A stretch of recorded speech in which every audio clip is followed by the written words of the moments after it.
Hi, everyone. Welcome to the Political Forum. Today, we're going to discuss Ayn Rand and her philosophy of objectivism. This is part of our Political Thinkers series, where we critically examine political and ideological viewpoints of prominent public intellectuals, both current and from the past. Here, the goal is to discuss fresh viewpoints, some of which might be unconventional in nature, in analyzing its applicability in our ever increasingly complex society. And just like every issue that our group discusses, we always examine and evaluate it with an independent, critical lens at the highest level of intellectual rigor. Today's discussion will be led by Rob, who I'll introduce you in a moment, and we'll be evaluating the life and legacy of Ayn Rand by exploring the following themes. The highlights of her career as an author and public intellectual, the development of Rand's philosophy of objectivism, a discussion on the objective positions on metaphysics, epistemology, ethics, political philosophy, and aesthetics. Rand's influence in the modern political movements and public intellectuals. And there will be some references that we'll mention during the course of the presentation. So without any further delay, let me introduce you to Rob. Rob is a computer programmer and a Cornell graduate with a master's in operations research and information engineering. He currently works full-time as a software developer here in Manhattan.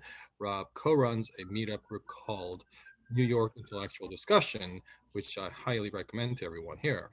He also maintains his own YouTube channel where he discusses current events, and he also maintains his own blog at the website of capitalismandideas.com. So please do check it out. Just on a personal note, I've known Rob for many years, and we've collaborated before on many events. And this meetup that we're having today is actually 1 year in the making, at least. I remember it was about a year ago that Rob and I were sitting at a bar after another meetup event, and we're talking about the format for this meetup. And then, of course, once the pandemic came in, we entered the era of Zoom meetups. So we've kind of debated whether or not to hold off on having this meetup in person or just go ahead with it virtually through Zoom. So without much further ado, here we are a year later. So let me turn it over to Rob, and he will give us a presentation, and after that, we'll follow it up by Q&A. So welcome, Rob. Good to see you. Be here. Thank you so much for the introduction, Thomas. And I just want to say it's actually a huge honor to be a part of this series. I've followed the New York Political Forum for a while, and I've seen this series for quite some time, and I've always wanted to give a talk on Ayn Rand for this series because I do think she's a very misunderstood and not so much understood thinker, but she's also a quite influential thinker in a lot of ways, and I'd like to make that clear during the presentation. So thank you, Thomas, again, for having me, and thank you everyone for tuning in on a Sunday afternoon. I know we don't have always as much to do these days because of the pandemic, but it's still a lot of work to come in and do something like this, which is an intellectual discussion on the weekends. So it's not going to be a long presentation. I don't really want to bore you guys with a lot of slides. I'm going to give just a quick roadmap of what we're going to do here as far as a program goes for the discussion. So I have roughly 35 minutes of presentation. So I've tried to cut out as much of the non-essential stuff as I can. So for the first 5 minutes or so, I'd like to just give you guys a quick overview of who Ayn Rand was, like her biography, essentially, some of the highlights, right? I don't assume everybody on the call knows who Ayn Rand was. The bulk of the talk is going to be about 20 minutes or so. I think I can do it in 20 minutes, maybe a little less, on what objectivism is. Objectivism, of course, being Ayn Rand's philosophy. And that's something that we're going to discuss for about 20 minutes. I will cover some of the high points in her philosophy, as Thomas was saying, metaphysics, epistemology. But I'm going to particularly focus on ethics and politics because this is a New York Political Forum group, so you guys are more interested in politics. I'm going to try to spend more time on that stuff. The next 10 minutes, I just want to talk about objectivism and other political traditions. As Thomas said, she has had an impact, and I'd like to go over that impact in some of the traditions that we have today, and give kind of her overview of what those traditions are like and what she thought of them. So we'll get into that. We'll take a break, 5 minutes, use the bathroom, get some water, whatever, get a snack. And then the rest of the time, however much people want to stick around, we'll have questions and a discussion. Happy to answer any questions. I love if people have challenging questions or are confused. I'm happy to clear anything up. So without further ado, let's get to it. Let me check my watch here to keep you guys on track. So let's begin with who Ayn Rand was. So Ayn Rand was born in 1905, died in 1982. She was a Russian-born American author and philosopher. Now, she did other things too. She was a screenwriter. She did a lot of odd jobs before she hit success as a writer. She was a waitress for a little while. She did costume set design. She basically was educated in Russia, and she was born in Tsarist Russia in 1905, being just before the Bolsheviks took over in the Soviet Union. The Bolsheviks took over in 1917, and so she went through her formative years in high school and college after the Russian Revolution occurred. So she was educated in Russia by the Soviets, actually, and her major in school was history. And from a very young age, she was very interested in screenplays, writing short stories. She was very precocious with her use of language. Keep in mind, she was Russian-born, but by the time she moved to the United States, she spoke fluent Russian, English, German, and a little bit of French. She was very multilingual, very highly effective in every language she spoke, good writer in all of them. Of course, her successes came in writing English. So she moved to the US in 1926. She took multiple odd jobs, and she hit success in writing. And her famous books, the most famous books you probably hear when you hear about Ayn Rand, are The Fountainhead, which was written in 1943, and Atlas Shrugged, 1957. And they remain bestsellers to this day. So I don't want to give spoilers for these books. I think they're both worth reading, and they're excellent books, even if you're not really interested in her philosophy. They are just excellent stories. They have a lot to them. And they're quite long. Fountainhead is long. Atlas Shrugged is even longer. The Fountainhead is primarily a book about individualism and independence. And it's about an architect, a young architect named Howard Rourke, who basically is going through his career, and he's got to challenge the kind of prevailing institutions in his field, which is architecture. And so Rand uses his character and a few others, particularly a character named Peter Keating, to juxtapose what she believed as the key philosophic difference in ethics, which was individualism versus collectivism. Atlas Shrugged is a much more grand scale of a book. Rand considered that her primary magnum opus, primary achievement in literature. And that's more about society as a whole. And the premise there is what happens when the people who achieve and produce and succeed in life, the business owners, the entrepreneurs, what happens when they go on strike? What happens to the state of the world? And there's quite a bit of mystery in the book, so I'm not going to say much more about it at that point, but it's worth checking out if you can read a very long book. Before I move on to her philosophy, I will say, so Rand lived in a number of cities in the United States. She lived in Chicago for a little while. She lived in Hollywood when she was writing screenplays. She lived in LA for a little while, but she's probably best remembered for having lived here in New York City, actually. She lived in Hell's Kitchen. And after she achieved success in her novels, she went on to produce a whole bunch of different newsletters and sort of magazines, the Objectivist magazine and the Objectivist newsletter, where she got a huge following. A whole movement sprung up around Ayn Rand's ideas and her philosophy.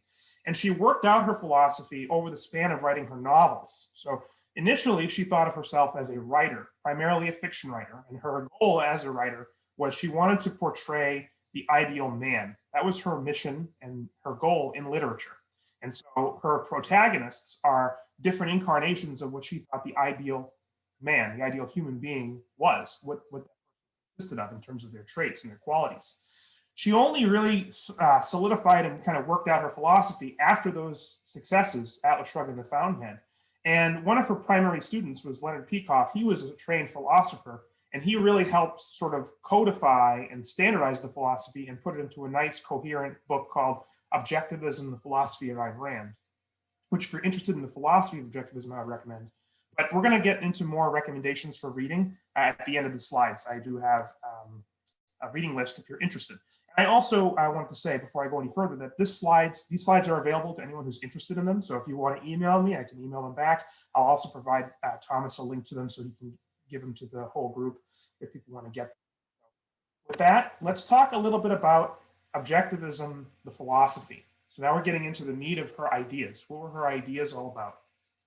So the thing about Objectivism is that Ayn Rand believed that philosophy was crucially important. She believed philosophy basically runs the world, runs history.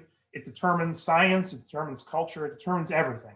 And as a result, Objectivism is a very philosophic system. What that means is it takes positions in all branches of philosophy, not just politics.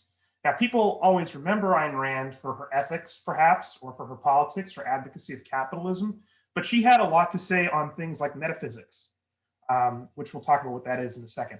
Epistemology, we'll talk about that in a second. Esthetics, the philosophy of art. She had a lot to say about all of these topics. And as someone who studied her work for nearly 15 years of my life, I will say that I came to Objectivism initially thinking it was only just about capitalism and economics, but I later found out more about her, and I find that of all the contributions she's made, the capitalism stuff is great, but it's actually the least interesting now to me, as someone who has more of an interest in metaphysics and epistemology and ethics as well. So keep that in mind, that it's a philosophic system. It takes positions in every branch of philosophy. And the first point that Rand makes when she made her philosophy is that philosophy, as I was saying, is inescapable. It underlies all conscious human action, and it makes science possible. Now, think about this. We as humans have minds. We're conscious moral agents, right? We have lives, we have values.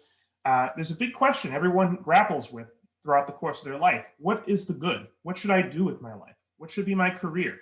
Should I get married and have kids? Should I go to church? Is it right to lie? Is it right to steal? Is it right to cheat? These are all ethical questions, and every human being has to deal with them. Those are philosophical questions. Epistemology, how do I know what's true? When I study something or read in a book or in a magazine or a newspaper, how do I know it's real? How do I know it's not false or a lie? Science, what's the basis for science? How do I know that my experiments are telling me things about reality? Is it true that there's cause and effect in the universe? Can I study the universe and learn it? Or is it just random flux? I mean, these are all philosophic questions. And then, of course, politics. How do I organize society? What's the ideal form of government? Should there be a government? I mean, there's a lot of these questions, and a lot of people never really grapple with them explicitly. But what Rand noted is that people have no choice about having a philosophy. All they can do is choose how logical they want to be about the philosophical positions they accept. So what that means is you can take the time to think about all these questions and more and see if they all integrate together. Or you can just choose to basically go with what the culture you live in says, whether that's ancient Greece, the Middle Ages, Imperial China, 1920s America. I mean, there's different time periods. People have believed different things throughout history in different societies. It's very easy for people to kind of be born into a society and just take on the values of that society without really thinking about whether it's true or not. So Rand says that your choice, your fundamental choice with regards to philosophy, is how coherent and logical you choose yours to be. So let's talk about what philosophy is. And the way I like to think about it is philosophy is an answer to the following three questions. Where am I? How do I know? And what should I do? Where am I? How do I know? What should I do? And if anyone read one of the articles that I posted as part of the description of the meetup, there's an essay that she wrote called Philosophy Who Needs It, which is actually a talk she gave at West Point. And she concretizes philosophy in exactly this way. And these questions correspond roughly to the main branches of philosophy, which we'll see in a second. Another way you could put it, if you want just one line, is what should I, as a human being, do? Right? Now, the branches of philosophy, there are several. Let's talk about those. So the basic branches of philosophy are metaphysics and epistemology. And we'll get into what those are in a second. They give rise to what are called the evaluative branches of philosophy, which are ethics or morality, which are roughly synonyms, politics, and aesthetics. Now, aesthetics, I don't know too much about aesthetics. I know some things, but I'm not going to give you a long coverage of her aesthetic theory. I can mention it in the Q&A if people have questions, or I can do the best I can there. But I do want to cover more in the ethics and politics because I know that's more interesting to the group as a whole. And I think as it's necessary, we cover the metaphysics and epistemology, at least at a high level, before we get into the ethics and the politics. That's why we're going to go in that order. Let's talk about them in order. Metaphysics, what is it?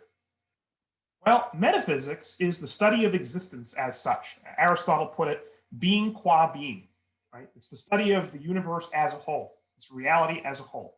And there are certain questions, and here's some sample issues that might come up in a metaphysical discussion.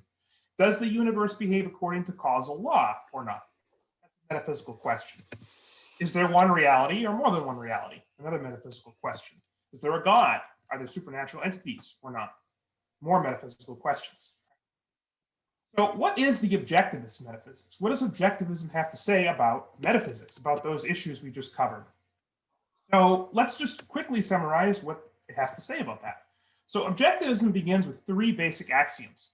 Those axioms are existence, consciousness, and identity. I'm going to cover those briefly now. Existence means here that there is a reality. There is something that exists. Okay? There is no nothing, in other words. Everything that is, and everything that isn't. In other words, there's a distinction to be made between those things that exist and those things that don't. In other words, we can imagine things, we can make up, describe things. I can talk about a gold mountain, made of donut holes in my backyard. I can say all that, but there is a clear distinction about those things that actually exist and those things that don't. Consciousness is another aspect of objectivist axioms. And what objectivism has to say about that is that humans exist possessing consciousness. And we know this because we use consciousness. The fact that we even ask these questions, the fact that we're able to discuss concepts like existence, consciousness, or if you get further down the chain, right and wrong, good and evil, communism versus capitalism, all of these different concepts, those presuppose a consciousness that is basically fueling and propagating and thinking about those things. So the fact that we exist having consciousness is an axiom in objectivism. And finally, identity. That is, things are what they are, and they behave in accordance with what they are.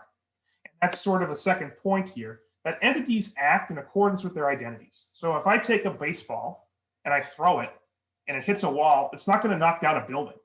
Right? If I do the same thing with a satellite, it'll probably knock down the building and make a crater in the ground. If I take an icicle, right, and I try to eat it, it's going to freeze my mouth. If I take a hot cup of coffee and try to drink it, it's going to burn my mouth. Right? I can't expect things to act independent of their identities, of what they are. What they are determines what they do. That's a basic principle of objectivist metaphysics. Here's another point that objectivism makes, and that is the idea that existence has primacy over consciousness. So at this point, you can think of it this way. Consciousness perceives reality. In other words, reality exists out there. There's my consciousness in here. Your consciousness exists in your head as well. We are all perceiving the same one reality. Our consciousness doesn't create reality. In fact, it's dependent. It depends on our brains. And essentially, consciousness and physical matter both exist, but they are not the same thing. And in fact, consciousness, as far as we can tell, is not physical, but it still exists and is equally real. And so the ultimate relationship between consciousness and physical matter isn't even for science or philosophy to determine. That's a scientific question as to where consciousness comes from, if you will, and what the exact relationship is between the brain and consciousness. That's something for science to take on.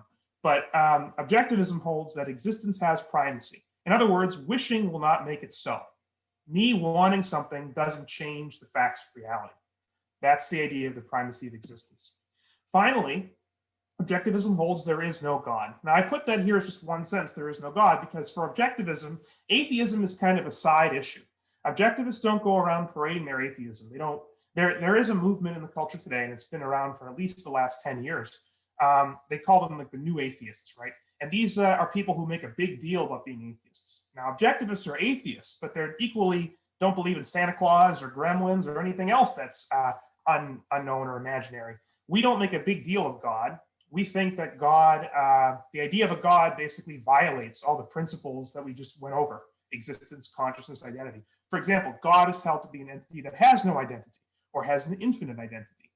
God is held to be a consciousness that controls or creates existence, which we believe is a fundamental reversal of the relationship of consciousness and existence. So we reject the existence of God, and Objectivism is therefore an atheistic philosophy.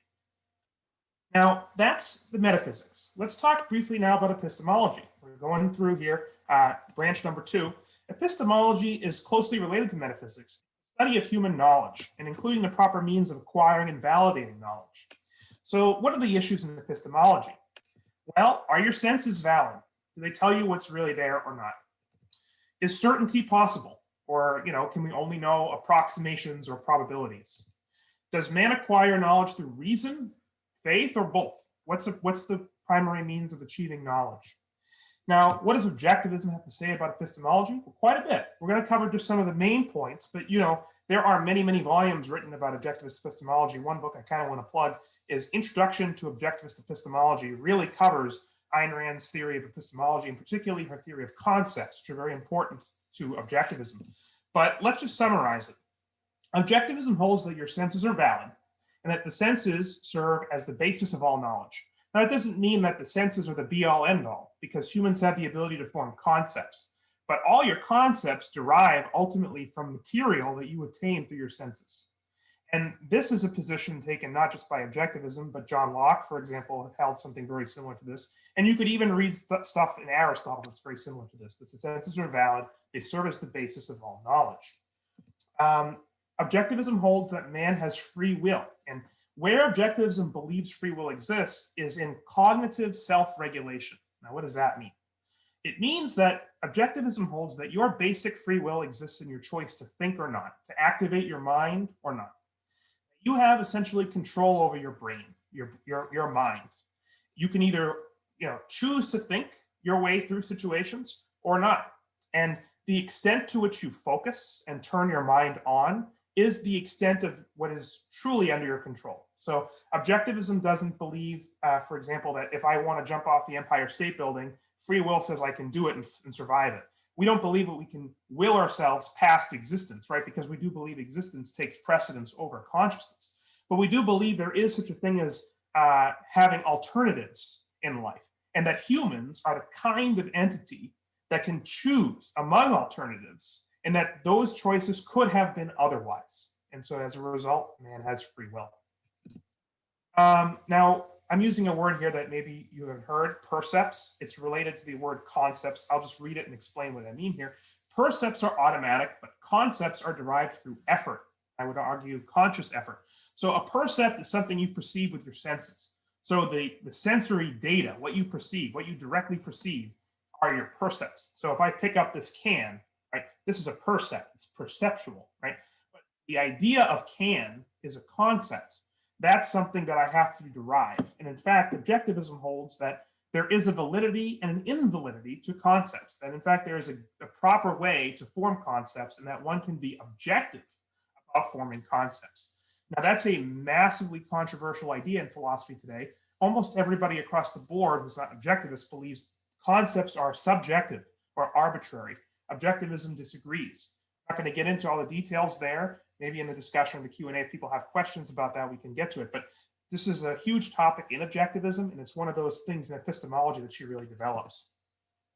I just mentioned forming concepts objectively is possible and necessary for human survival. Finally, Objectivism holds that reason is the only means by which we acquire knowledge. They reject faith. Objectivism rejects faith. We don't believe that faith is a basis for knowledge. If you have faith in something and it turns out to be true, you were not justified in believing it on the basis of faith. Equally, if you have solid evidence for believing something, you can be wrong and still be justified in believing it because the evidence pointed you in that direction. In other words, Objectivism holds that as I mentioned earlier, man has free will, and it's incumbent on them to use their reason, the faculty of their mind, to basically understand and come to understand reality. That's how we as humans understand reality, is through concepts. So let's move now into ethics. I think we're doing pretty well on time here. So ethics, what is it? It's the science of defining a code of values for how humans ought to live. So what are the issues in ethics? I'm sure many of you are familiar with this. What is justice? Who should be the beneficiary of your actions? What are values? Now, ethics, people will say, well, okay, right and wrong. Is it okay to lie? Is it okay to cheat? Is it okay to steal, murder, and so on? Objectivism says that before you even get into what is the right ethics, you have to ask yourself, is ethics even needed in the first place? Why do you even need ethics? Why do humans need ethics? And the idea is that ethics is needed because people require a code of values to guide their actions. Okay, you're not born with an instruction manual on how to live a good life. Okay, you have to kind of work out what's best, right? And that's where ethics comes in. It's the field concerned with telling you how to live the best life you can. Now, this idea of ethics goes back to the ancient Greeks, and particularly Aristotle looked at ethics this way, as did Plato and Socrates. Objectivism takes that over from the ancient Greeks. And the basic concept in the science of ethics for objectivism is value. And the big innovation objectivism holds in ethics is that life is a prerequisite of all values. And in fact, it's the standard of all values. So some people who are maybe religious in nature may think that the basic concept of value comes from God or the scriptures. Others who may be like, say, democratic socialists or other people who are maybe more modern in their thinking when it comes to those views may hold that consensus, being in a society and living together as a whole, is the basis of ethics or the basis of value. For objectivism, we hold that life is the prerequisite of values, and particularly human life. Now, virtue, what you might call a virtuous person, is somebody who can achieve values efficaciously. They can do it effectively in the world. And because the world is intelligible to us as humans, the primary virtue is rationality.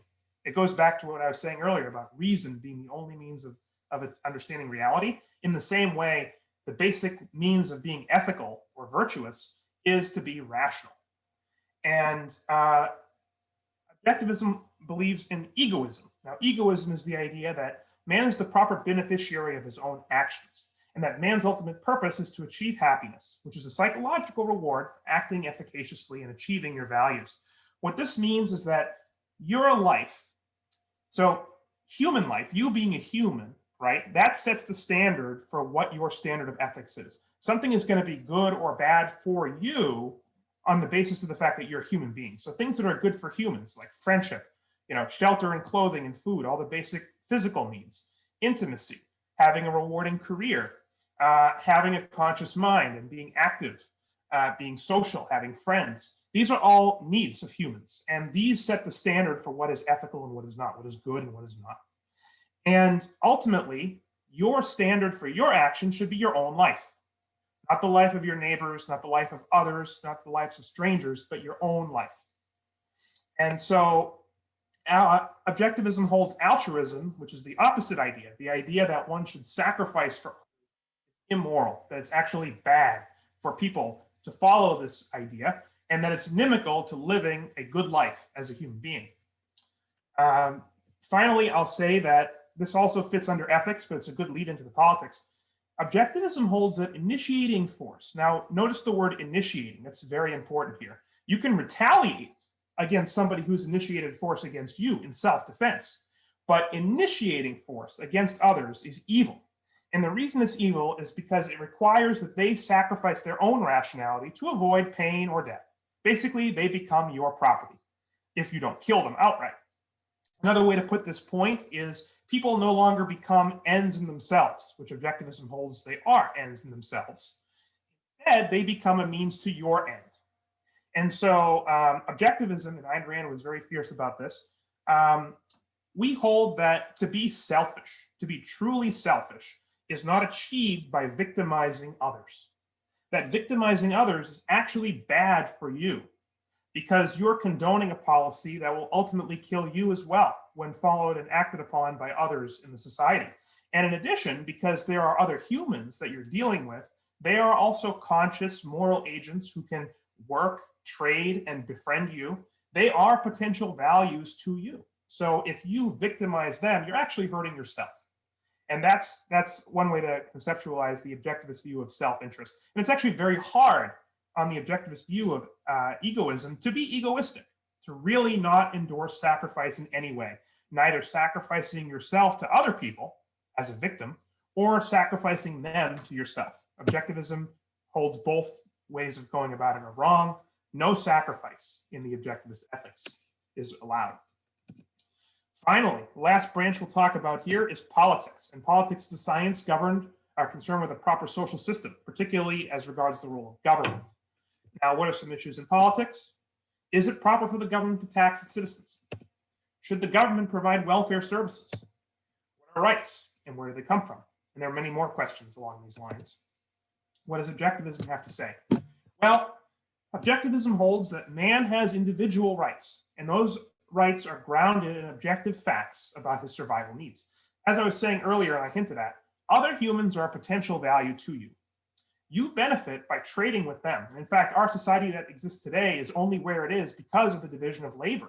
The fact that we can trade with one another and we're not victimizing each other constantly, and there's no war of one against everyone else, those individual rights obtain because of we are the kind of entities we are. We are capable of reason. Now notice, objectivism doesn't believe animals have rights. Animals are not capable of reason in the same way as humans are. I can reason with you and trade my coffee for your bagel, but I can't do that with a lion or a bear, you see. They are in fact a threat to my well-being. Now animals that are not threats to me, I'm not going to just go and kill. But of course, I may domesticate them, I may put them on a leash so they don't destroy my property, etc. and so forth. Notice that objectivism, of course, rejecting God, doesn't believe rights come from God. Objectivism holds that rights exist as a result of man's nature. Objectivism defines government as an institution with a monopoly on force in a given geographic area. So governments, there are many in the world that exist, some legitimate, some illegitimate. Objectivism has a lot to say about that in individual cases. And objectivism has a lot to say about what a valid government consists of. So a valid government protects individual rights. And invalid governments initiate force against its citizens. Okay, so governments retaliate against those who violate your rights on behalf of you, but it doesn't victimize its citizens. It doesn't use force to take from them or to expropriate them. Invalid government, according to objectivism. Valid government functions under the objectivist system include the police to mediate domestic disputes in the country, military to protect the country from foreign aggressors, and law courts to adjudicate legal contracts and to deal with interpreting law as it applies to property rights and disputes therein. That's it. Doesn't believe that there should be welfare services, doesn't believe there should be public parks or roads even.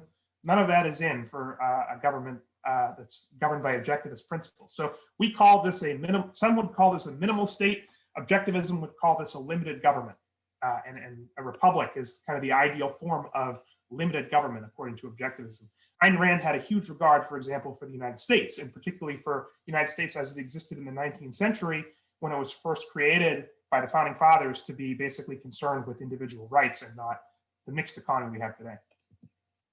Now, of course, what does that mean? It means that capitalism, according to objectivism, is the only moral social system, as it leaves men free to reap the benefits that they earn and protects them from the initiation of force. Capitalism, being the system that only includes police, military, and law courts, enforces individual rights and property rights, where all property is privately owned, and individuals are free to trade with others as they choose. They can associate as they choose, but they may not use force, initiate force against others, against their neighbors.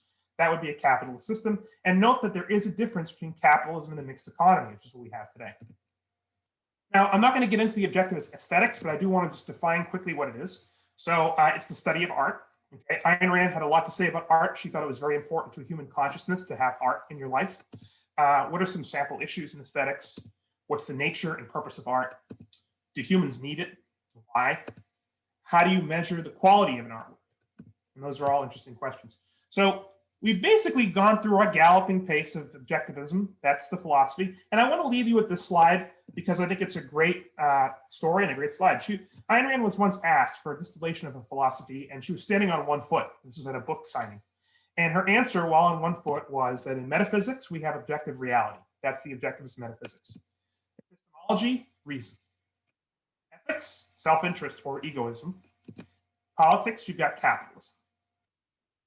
Now, we, of course, mentioned the Objectivist movement. An entire movement did spring up around Ayn Rand's philosophy. Her primary student was Leonard Peikoff, and as I plugged earlier, there's a book called Objectivism, the Philosophy of Ayn Rand, which is a great read, and it's very technical. It has a lot of Her philosophic positions are kind of scattered throughout her writings, various essays throughout the years. And what he did was he synthesized them all and put them in a nice coherent order. So you read a whole chapter on metaphysics with lots of supporting text from her other works, epistemology, and then ethics, and so on. So it's a great read if you're interested in the philosophy. Now, different organizations today claim to speak for Rand.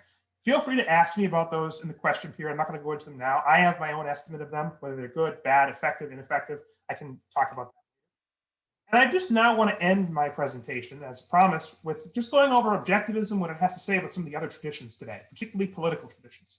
So the first one I'm going to talk about is conservatism. Now, a lot of people will consider Objectivism a right-wing philosophy, and they'll say, well, it's kind of in the same boat as conservatism. And, you know, conservatism today means basically a couple different things. It could mean Donald Trump. It could mean Mitt Romney. It could mean George Bush. And there are other schools, right? There's the neoconservative school, which has kind of fallen out of favor. There's the paleo-conservative school, which is a little closer to what Trump. You've got the Ron Paul school, which is kind of closer to libertarianism. And we'll get to libertarianism in a second. But when Rand was alive, the two big schools of conservatism were William F. Buckley, right? The national conservatives at the time. He founded National Review, which is a conservative newspaper or magazine. And Barry Goldwater, who she was actually a huge fan of. She supported Barry Goldwater when he ran for president. He was crushed in a landslide defeat, but she campaigned for Barry Goldwater and helped him win the nomination. She hated William F. Buckley, and it was actually him who started it. He basically wrote a very scathing review of her book, Atlas Shrugged. He didn't like that she was an atheist, and he basically succeeded in banishing her from the conservative movement. Now, Ayn Rand was not a conservative. She did not call herself a conservative, and she had many similarities to conservatives, even some similarities to conservatives today. But I don't think she would have, for example, liked Donald Trump. I think populism on the grounds that it's anti-intellectual. She didn't like Bush on the grounds that he was religious. And in fact, she didn't like Reagan for the same reason. She thought Reagan brought the religious conservatives into the mix, and that shouldn't have been done. She did vote for Nixon twice, but that was more to avoid the alternative. She really hated McGovern and the New Left of the 60s and 70s. We'll get into them in a second.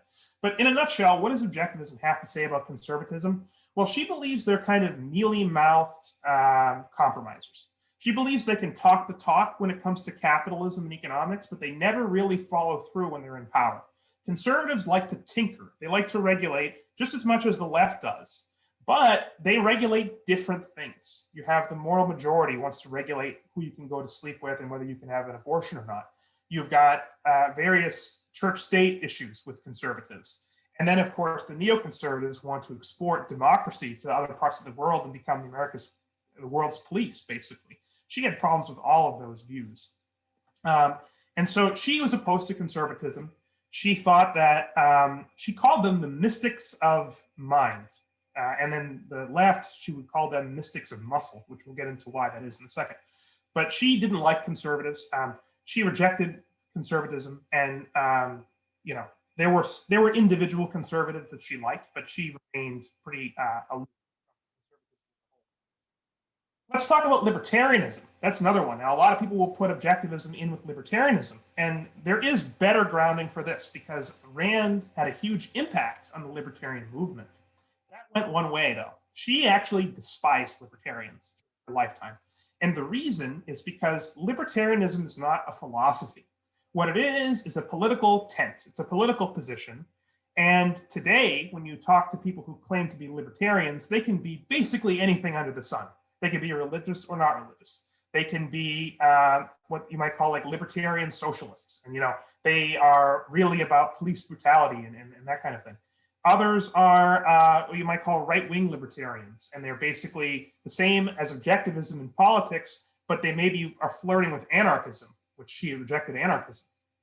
The problem with libertarianism is twofold, or threefold. One, she didn't like it because she thought it wasn't philosophical. That in fact, it tries to dispense with morality and just goes straight to politics.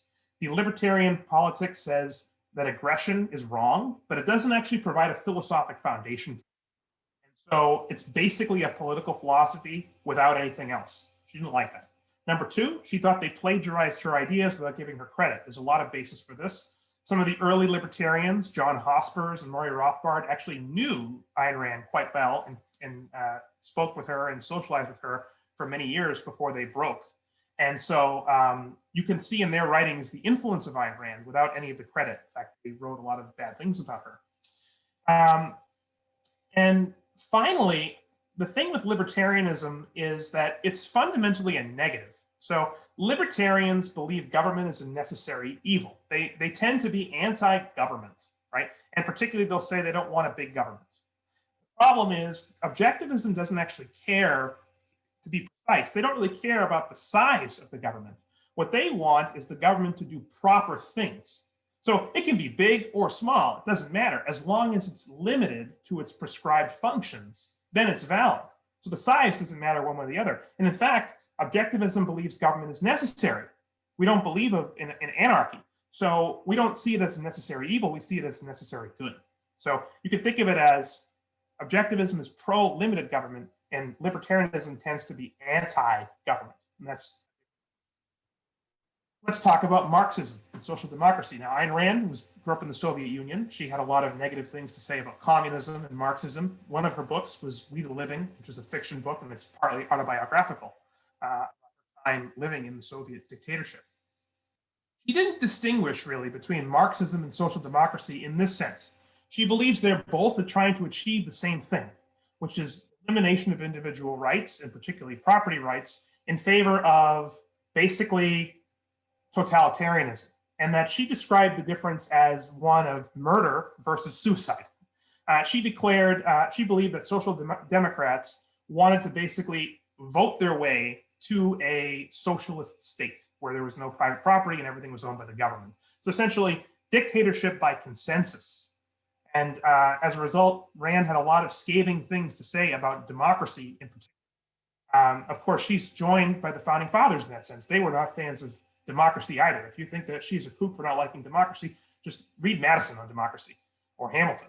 But she was opposed to both. And of course, Marxism she saw as more philosophical and therefore a little bit more of a worthy adversary. She thought social democrats were kind of people who shared the same goal as the Marxists, but they didn't have the stomach to go out and do what they needed to do, which was kill all the property, which is what you would need to do ultimately, because unless you get 100% of the people to vote, there's going to be a minority of people who disagree. And the question is, that was her view there. The last thing last movement I'll talk about, and this is actually the really big movement today, is egalitarianism. Egalitarianism is the big monolithic movement on the left. Egalitarianism is behind Black Lives Matter. It's behind the Me Too movement. It's behind the environmental movement. It's behind the inequality crusade, the income inequality stuff. All of that is egalitarianism. Egalitarianism, for those of you who don't know, it's a philosophy that was really spearheaded in the 70s by a philosopher named John Rawls, who was at Harvard for several years, wrote a theory of justice. And his idea is essentially that people are not born equal. In fact, we are all born metaphysically unequal, and that the standard of justice is equality. Now notice, for an egalitarian, society is just to the extent in which it is equal. And I don't mean here equality before the law. I mean metaphysical equality, equality of access to things, equality of wealth, equality of status, even equality of emotional state. Some egalitarians will say, I feel oppressed every day because I don't have privilege and others do, and that's an inequality that needs to be corrected, right?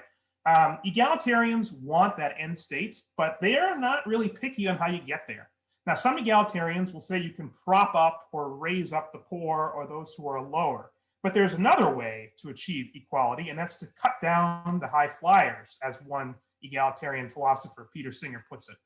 That's the idea that you chop down the tall poppies. This is redistributing wealth from the wealthy to the poor. It's penalizing people who come from a demographic group that maybe has more access to education or welfare or so on and so forth. And the idea is we don't care about individuals. What we want to see is equality across the board. So, to take another example, there aren't enough female CEOs in companies. So how do we achieve that? Well, one thing we can do is give them an up. Make it easier for them to get CEO jobs and recruit more women. Okay. Another way is to penalize men, to say men should not be CEOs as much. Maybe we fire a few of those and open up positions for women. The idea of egalitarianism is equality at all costs. That's really what it comes down to. And Rand was scathing in her criticism of this. She thought it led to nihilism, that it led to hatred of the good for being the good. Because here's the thing with egalitarianism, this is the last thing I'll say, and I'm happy to talk more about this because I know it's a very popular viewpoint today. And if I had to take a poll of people here, I would imagine of all these traditions, I'm not going to, I don't know all of you, but I would imagine of all these four, many are closer to the egalitarian position than the others. It's far and above the most dominant philosophy today. You can see it everywhere. But here's the last thing I'll say about it. There's a limit to how much you can prop up the low, right? Because they have free will. You can give the poor lots of money and opportunities, and you can give them affirmative action, and you can make space for them by firing other people and giving them jobs. But at the end of the day, if they don't do what they need to do to keep those jobs, invest that money, to be able to earn or learn to, propagate that wealth next week or next year or 5 years, you're going to have to keep intervening to give them more and more handouts. And in fact, there's no guarantee. They could just be born without the capacity. Maybe they're mentally handicapped. Maybe they're drug addicted. Who knows? For whatever reason, there's a limit to how much you can force somebody to do better in life. But there's really no limit as to how much you can cripple high flyers. You can always break more legs. You can always impose more constraints on those who have the most.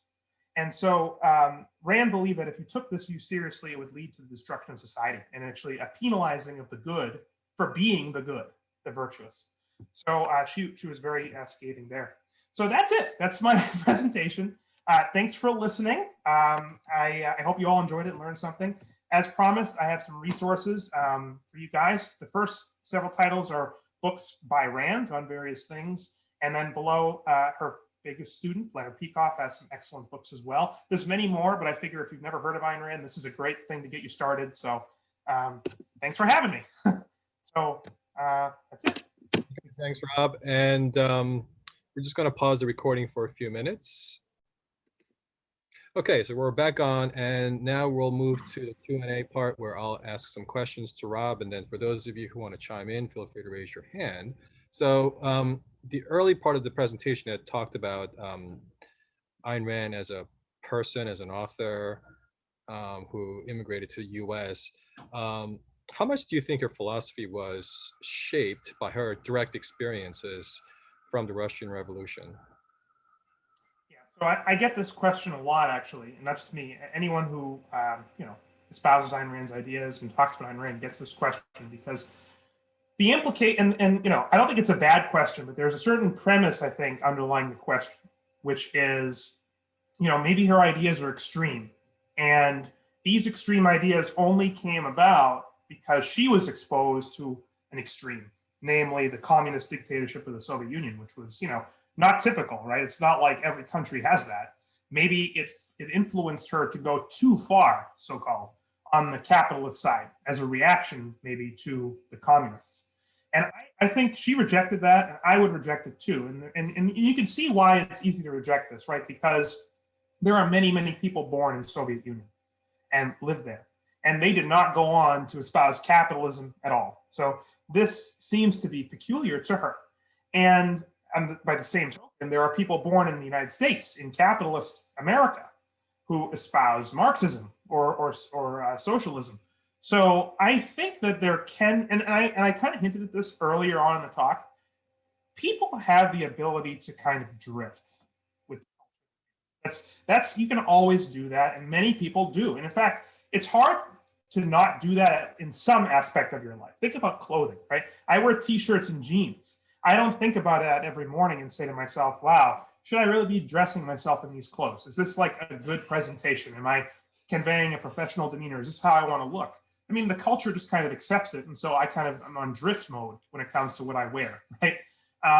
And people will approach other things that way too. The food they eat, whether they're religious or not, the movies they watch, the books they read, the programs they enjoy. She did not do that. She didn't drift. She was a very critical thinker even early on in her life. And I think she did bristle. I guess the Soviet Union, you could say, had an impact on her because it made her appreciate America more. You know, she saw this as the land of opportunity and the place to go if you were a champion of individualism. And, you know, she saw the Soviet Union as like, I can't be here. You know, she described it in her book, We the Living, as like living in a suffocating environment where you could feel the boot of the state on your neck at all times, basically. So to answer your question, I guess a little more directly, I don't think it was the deciding factor. I think, you know, it's peculiar to her and her thoughts. And you know, she was also, by the way, very influenced by philosophy very early on. You know, she endorsed Aristotle, most of what he had to say. She didn't 100% agree with him, but of all the philosophers in history, she owed herself admitted the greatest debt intellectually to Aristotle. She loved Aristotle. She had respect for Plato. She thought Plato asked all the right questions, but basically got everything wrong. And then she, you know, she flirted for a little while with Nietzsche, but she rejected Nietzsche pretty quickly after she kind of familiarized herself with his philosophy. So you could say that, you know, she had a lot of influences. It wasn't just the Soviet Union or the Bolsheviks, but I think if, you know, I'm not a determinist. Like, I don't believe you are shaped by your environment. I think you can allow yourself to be shaped in that way, but it doesn't mean you will be always. Okay, and if you could just explain how she was influenced by Aristotle, in what respects? So Aristotle, I'll just quick diverge what Aristotle and Plato said. Aristotle, ancient Greek philosopher, student of Plato. Plato is, of course, Socrates' student. Plato, you could say, is the first Greek philosopher to have a fully worked out philosophic system. There were a lot of philosophers that existed before Plato, but he was the first one to kind of put it all together and have a complete, coherent system.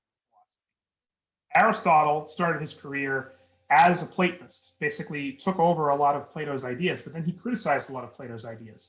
Plato's ideas are basically that there's a world that we live in here, but it's kind of an imperfect, shadowy reflection of another world that has perfect forms, right? The world of forms, as Plato called it. And that was his way of explaining concepts, right? There was an old problem in the Greek philosophers that they dealt with called the problem of universals, right? Remember, I said here that there's this can. You know, I look at this and everyone on the call looks at this and identifies this can as a can. But there are lots of cans of different colors, shapes, sizes, and materials. How is it that we're able to group them all into one object called can and recognize it as such? And the same thing applies to people, cars, sofas, etc. So Plato's solution was there's another world of forms, and we used to have contact with that world, and that's how we know. Aristotle, in contrast to Plato, you know, you can see Plato's theories are very supernaturalistic, right? They're very kind of otherworldly. You know, there's a second, all that. Aristotle was very this world oriented, said there's one world, this one. The particulars we see are all that exist. The ideas that we talk about are in our minds. We form those on the basis of similarities and differences that we see every day. So she saw Aristotle basically as the first scientist, first philosopher to have a system that was this world oriented. And by extension, you know, his ethics are all about achieving success and happiness in this life, in this world, because he didn't believe there was another world. So she was heavily influenced by that. And of course, Aristotle, also the founder of logic in the West. You know, Aristotelian logic is the first logical system. So huge achievements for someone at that time period. And she had tremendous respect for him for those reasons. So I would say heavily influenced by Aristotle, but didn't agree with everything he had to say. Certainly diverged on several politics, for example. And yeah, and the nomenclature or the naming of objectivism, how did that name come about? Because when I listened to the presentation, I thought the right name or terminology should be more like individualism. Do you think that's a synonymous terminology, or what do you think? That's a great question. Individualism is not bad, actually. It's a great word because there's aspects of individualism in every branch, right? You could say in metaphysics, all that exists are individuals. That society is an amalgamation of individuals, and so the individual is the basic unit of existence. You could say in epistemology that it's individuals who have minds, not groups. And so individuals who are capable of reasoning. In ethics, you could say the individual is the source of value, more real and more valid than the group. In politics, you could say that it's individual rights that accrue, not group rights or collective rights. So individualism isn't bad. She called it objectivism, actually, and there was another name for it that she wanted to use, but it was already taken. Can you guess what that name was? Capitalism. Existentialism. So the idea of existence being the primary. She loved that, but of course that was taken over already by a different school totally. Has nothing to do with objectivism and has a very different set of views. So her reason for using objectivism is she believes in objectivity. And her sense of objectivity, it's a complex and technical issue. What objectivity means in objectivism, it has roughly two meanings. One meaning is you can compare and contrast objective with subjective. The idea that something is basically arbitrary or up to your tastes. You know, it's your personal whims that decide how to do things, and that would make it subjective. Objective implies that it's external in some sense to your whims or your own desires. It's universal in some sense, that it's accessible to everybody independent of their own whims. And so she believed in objectivity, like I said, metaphysics, right? She believes there is an objective reality that exists independent of your brain. You know, your mind perceives reality, doesn't create it. That's objective. But then also the idea that there's a proper and correct way to form concepts, that it's based on omitting measurements and so on and so forth. And that's objective in that sense means that it's an amalgamation of the human mind and existence, that there's a uniquely human way of experiencing and understanding reality, but there is an objective reality there. It's not made or created by us. It's interpreted by us. It exists independent of us. And so that's the basis. So objectivism refers to objective. That's the root of that word. And then objective as opposed to subjective.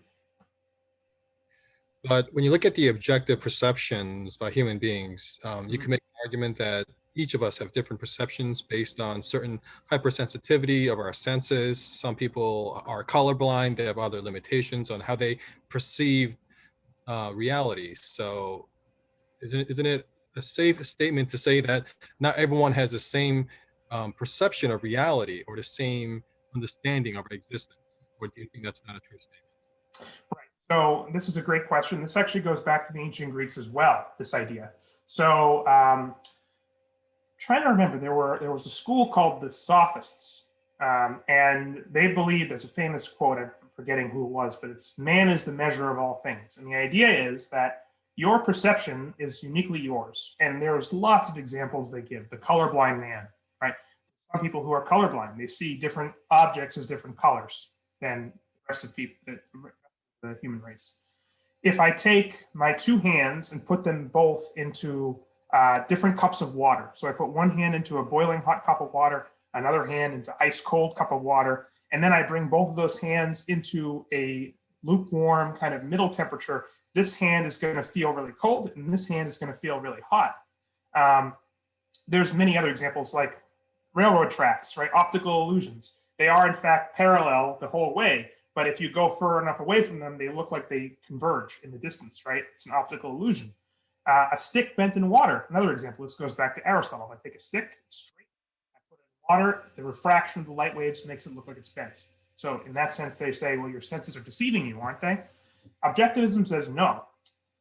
Objectivism holds that your senses, all sense perception, whether you're colorblind or not, is valid. And in fact, as far as your sense perceptions go, they are infallible in a sense, because every sense perception is in touch with reality.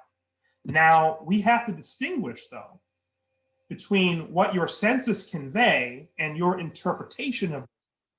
So with the stick bent in water, for example, it looks that way to our vision. But of course, if you go in with your hands and you touch the stick, you can feel that it's actually not.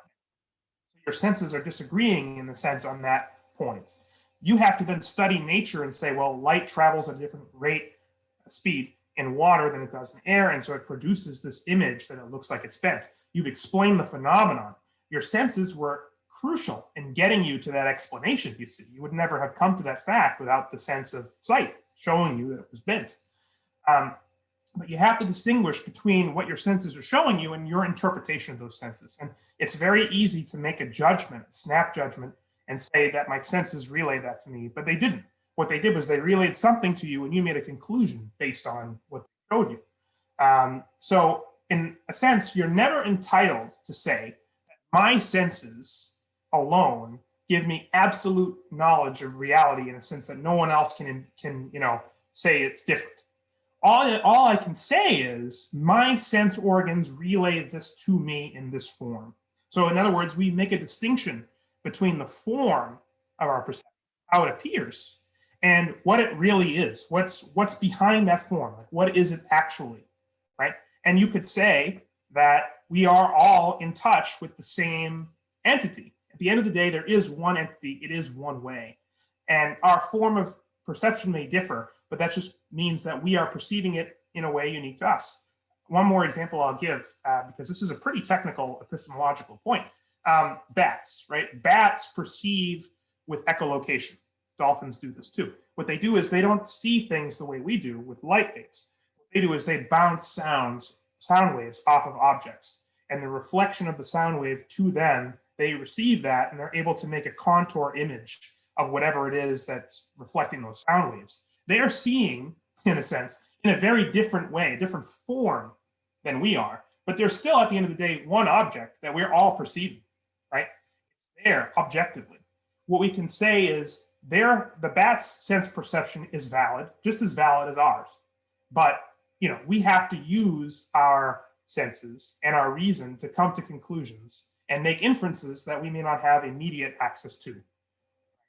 I mean, another example, atoms, right? Like this mouse, for example, is physical, hard, solid. But if you look at it at an atomic level, you might say there's a lot of space, empty space in the molecules. There may be a lot of atomic reactions going on at a subatomic level that I can't see. I have to infer the existence of atoms. That's not given to me directly in sense perception. And if there were a species of atoms that could perceive reality, they would need to infer the mouse. All they would see would be the buzzing and whirring of the electrons and the protons. They wouldn't be able to see immediately that, at a macroscopic scale, this mouse is the result. But this mouse is the result. In fact, if I get the atoms in such a sense that they're all together in a certain way, this is the effect that's produced.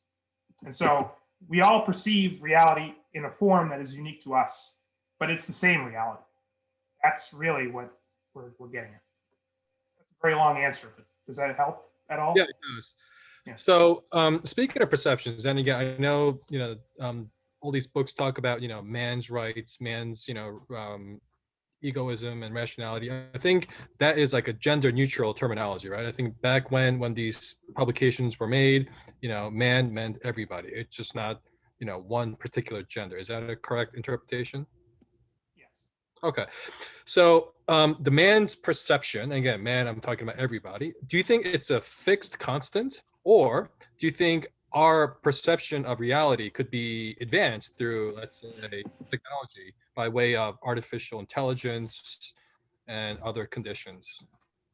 I don't know about artificial intelligence. I would say, there's really nothing intelligent about artificial intelligence. If you get down to it, what artificial intelligence is just statistics.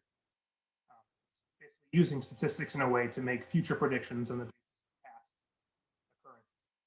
But there is such a thing as instrumentation. Like we can make instruments that improve our senses or magnify their effects. So a telescope, right? We can make objects, scientific instruments, inventions that allow us to transcend what we can perceive in our immediate. So like I can't see, the moon from where I am, but if I get a telescope, I can maybe see it much better. I can make out objects that I couldn't see with the naked eye. Microscope is the same thing. X-rays, same thing. There's a lot of things we can't see directly, but we can use our senses to manufacture objects and help us see. So yeah, we have that ability, but it's all governed by nature and by the laws of physics, by reality, right? We basically have the ground rules for existence. It's the laws of nature. And one of Ayn Rand's favorite quotes from Francis Bacon, another philosopher during the Enlightenment, was, "Nature, to be commanded, must be obeyed." And what that means is that if you want to take advantage of science to learn more about reality, you have to obey the rules of nature. So I can't, build a telescope unless I understand the principles of optics, for example. Analyze those and then combine them in a way that, produces the invention. Okay, got it. One more question, and then we're going to go to some audience. I know Tim, Marty, and Aaron, you guys have your hands up. This one is kind of like a paradoxical question. So going back to your presentation, you had mentioned that life is a prerequisite of all values. It's a standard that we use to determine human values. But that at the same time, you had also mentioned that according to objectivist theory, there is no God. So then that means all of us here in this call, we're just a creature of accidents of nature. So then, if that's true, that we're all kind of accidents of nature, because again, we created us, some random creation through accident of nature, that aren't we putting too much value in something that is not purposeful? Because again, the idea behind a creator, regardless who you believe in or what you believe in, is that there was a purpose why we're placed here in this world. But if it's just accidental, then how do you resolve that paradox of one hand, we're kind of the creatures, but on the other hand, we must put such a premium as a standard of all values? It's a great question. So let's talk first about what a value is. I didn't define it explicitly in the presentation. Rand says value is that which one acts to gain or keep. And she makes the perception or the observation that there is really one fundamental alternative in the universe, and that is to be or not to be. And that alternative is basically faced by one class of entities, and that's living things. That essentially to be a living thing, like so for me right here, to be Rob, or for you to be Thomas, or even my cat, or the plants outside, the shrubs, every living thing, right, has certain requirements of living. And in order to continue to be living, there are certain things that those entities require. Now, for almost every living thing we know about, I mean, excluding certain things like bacteria and other things of that sort, water, food of some kind, with animals, it's typically the ability to shield oneself from the elements in extreme hot and extreme cold. There are lots of requirements, right? And then if you get to the higher animals, like humans, for example, friendship, having, happiness in your life, having something to strive for, these are all needs in a sense. People who don't have those things, they undergo depression and they either kill themselves or they die a very early death. So living things are unique in the universe in that they are what basically pursue values. And the point of pursuing a value is to keep on living, to stay in existence as a living thing. And so when we ask a question like, is there no purpose in the universe because there's no creator? We're all just accidents of creation. Well, that kind of presupposes that for there to be such a thing as purpose, there would need to be this divine consciousness that controlled everything. And, objectivism rejects that. We hold existence is an absolute. It exists independent of consciousness. Consciousness is a metaphysical dependent. It comes later. After you have a reality that exists, there's a consciousness to perceive it and interact with it. And the purpose of consciousness is for living things to be able to survive. I mean, the reason I'm able to perceive reality and act as I do is because essentially I'm a high-level animal. I need to be able to perceive food from poison or predators from prey and so on and so forth, or identify other humans who are going to be values to me versus harmful to me, or avoid a speeding truck or build a truck for that matter.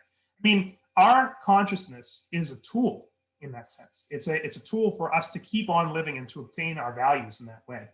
And there's no need, only if you hold the standard that there needs to be a cosmic consciousness would you find that troubling, that there's no, teleology of the universe, as they say. That's a word ancient Greeks used to use. That teleology means purpose in the universe. That the universe operates with a kind of purpose. Now, objectivism actually is kind of like a version of teleology in the sense that we do believe there is purpose, but we don't believe there's a single all-encompassing cosmic. We believe that there's lots and lots of individual purposes, and those belong to the individual living things. Every living thing is an end in itself. It is its own keeper in a sense, and keeping itself in existence as a living thing is its purpose. That's life is essentially its own purpose. If that makes any sense.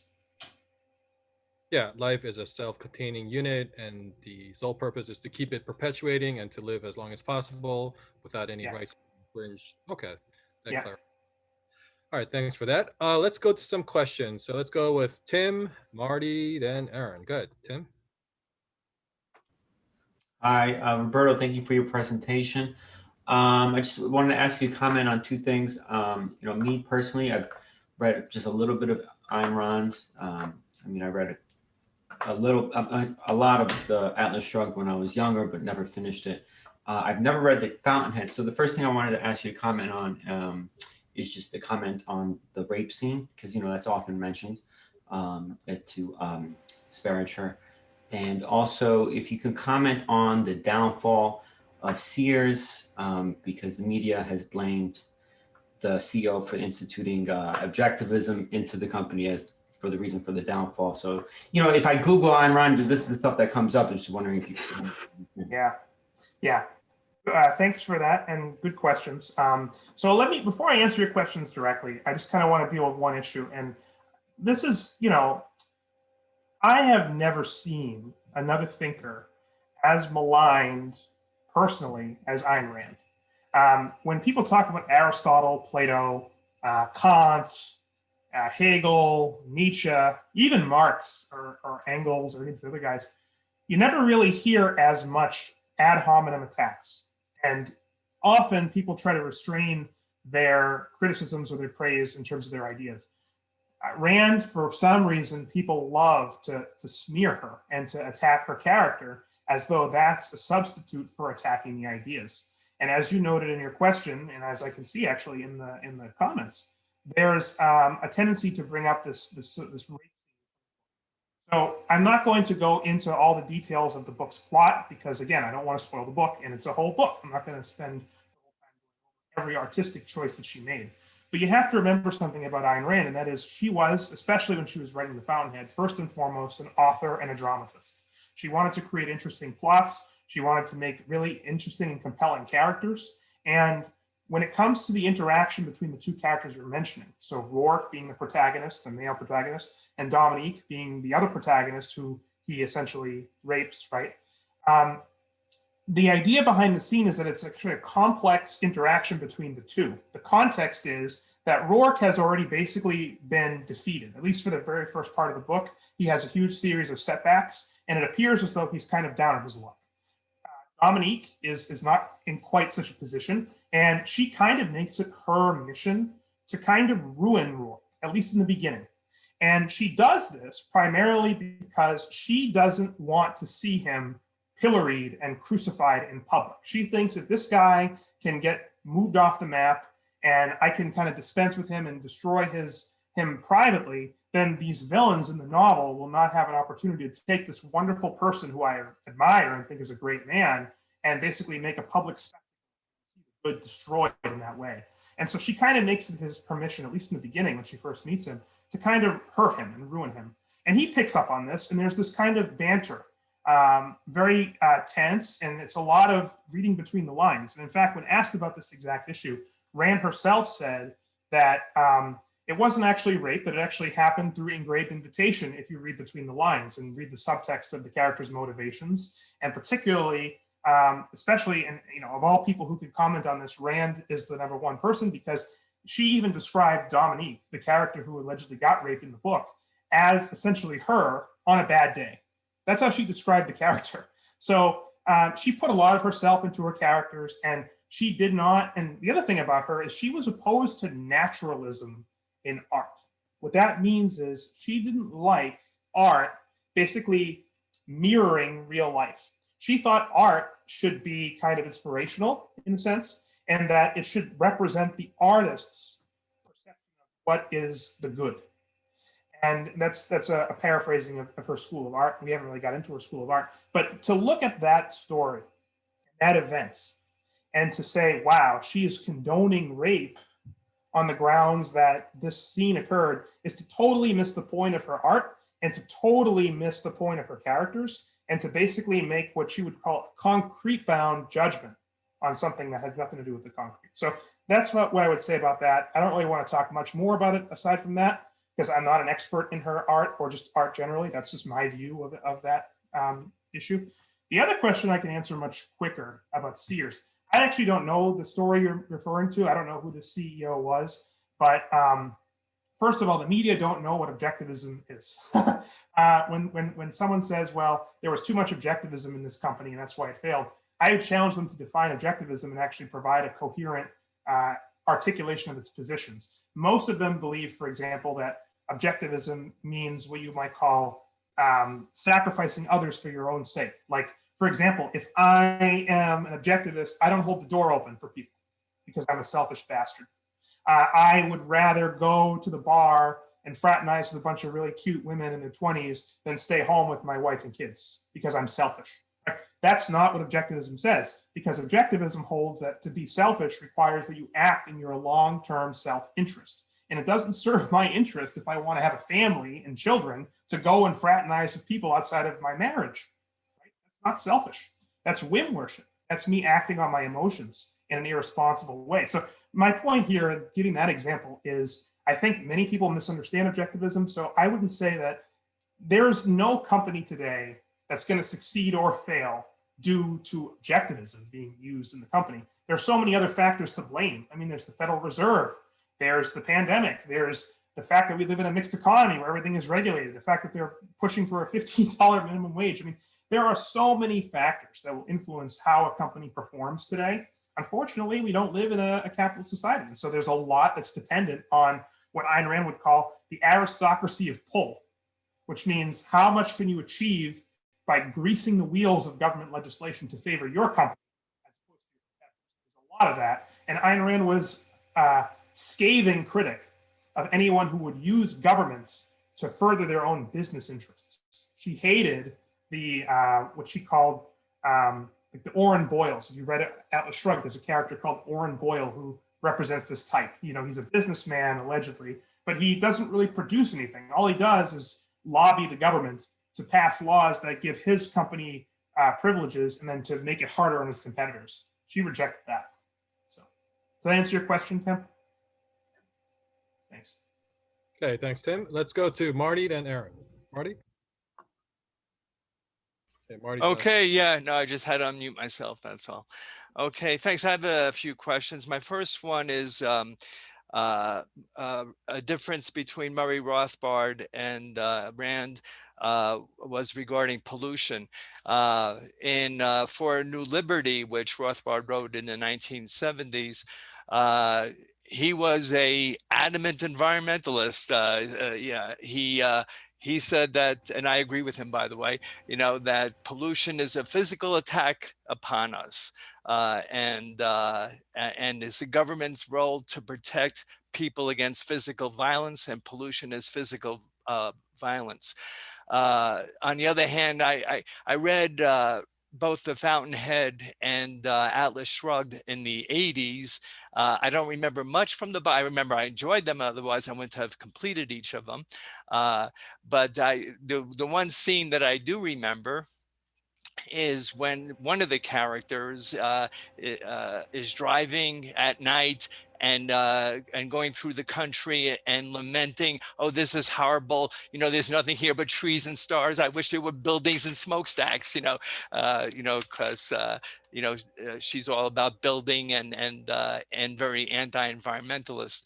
So my question then is, isn't Rothbard correct that pollution represents a physical attack upon us, and that it's the government's role to prevent physical violence? Yeah, so there's a lot there to unpack. So let me begin with, I'm not surprised that Rothbard would be an environmentalist. Rothbard, so just full disclosure on my background, I first read Ayn Rand when I was like 17, 18 years old. I encountered Rothbard as well, probably 3 or 4 years after I read Rand. There was a brief period where I actually would have considered myself to be an anarcho-capitalist, which is what school of libertarianism that Rothbard founded. There was a period where I was flirting with that, and I would have considered myself of that variant. I've since rejected that, and we can get into that separately. But Rothbard is a great example of why she hated libertarians, because the guy really had these shifting principles, didn't really have any coherence. He basically had a political goal in mind, which was anarchism, with the sort of competing governments idea that he had, with like the free market can even be used for police and law courts. You could have competing governments essentially on the market. But he was perfectly happy to break bread with communists and Black Panther types, the radical left at the time, the new left. He was happy to throw his lot in with the environmentalists when it suited him.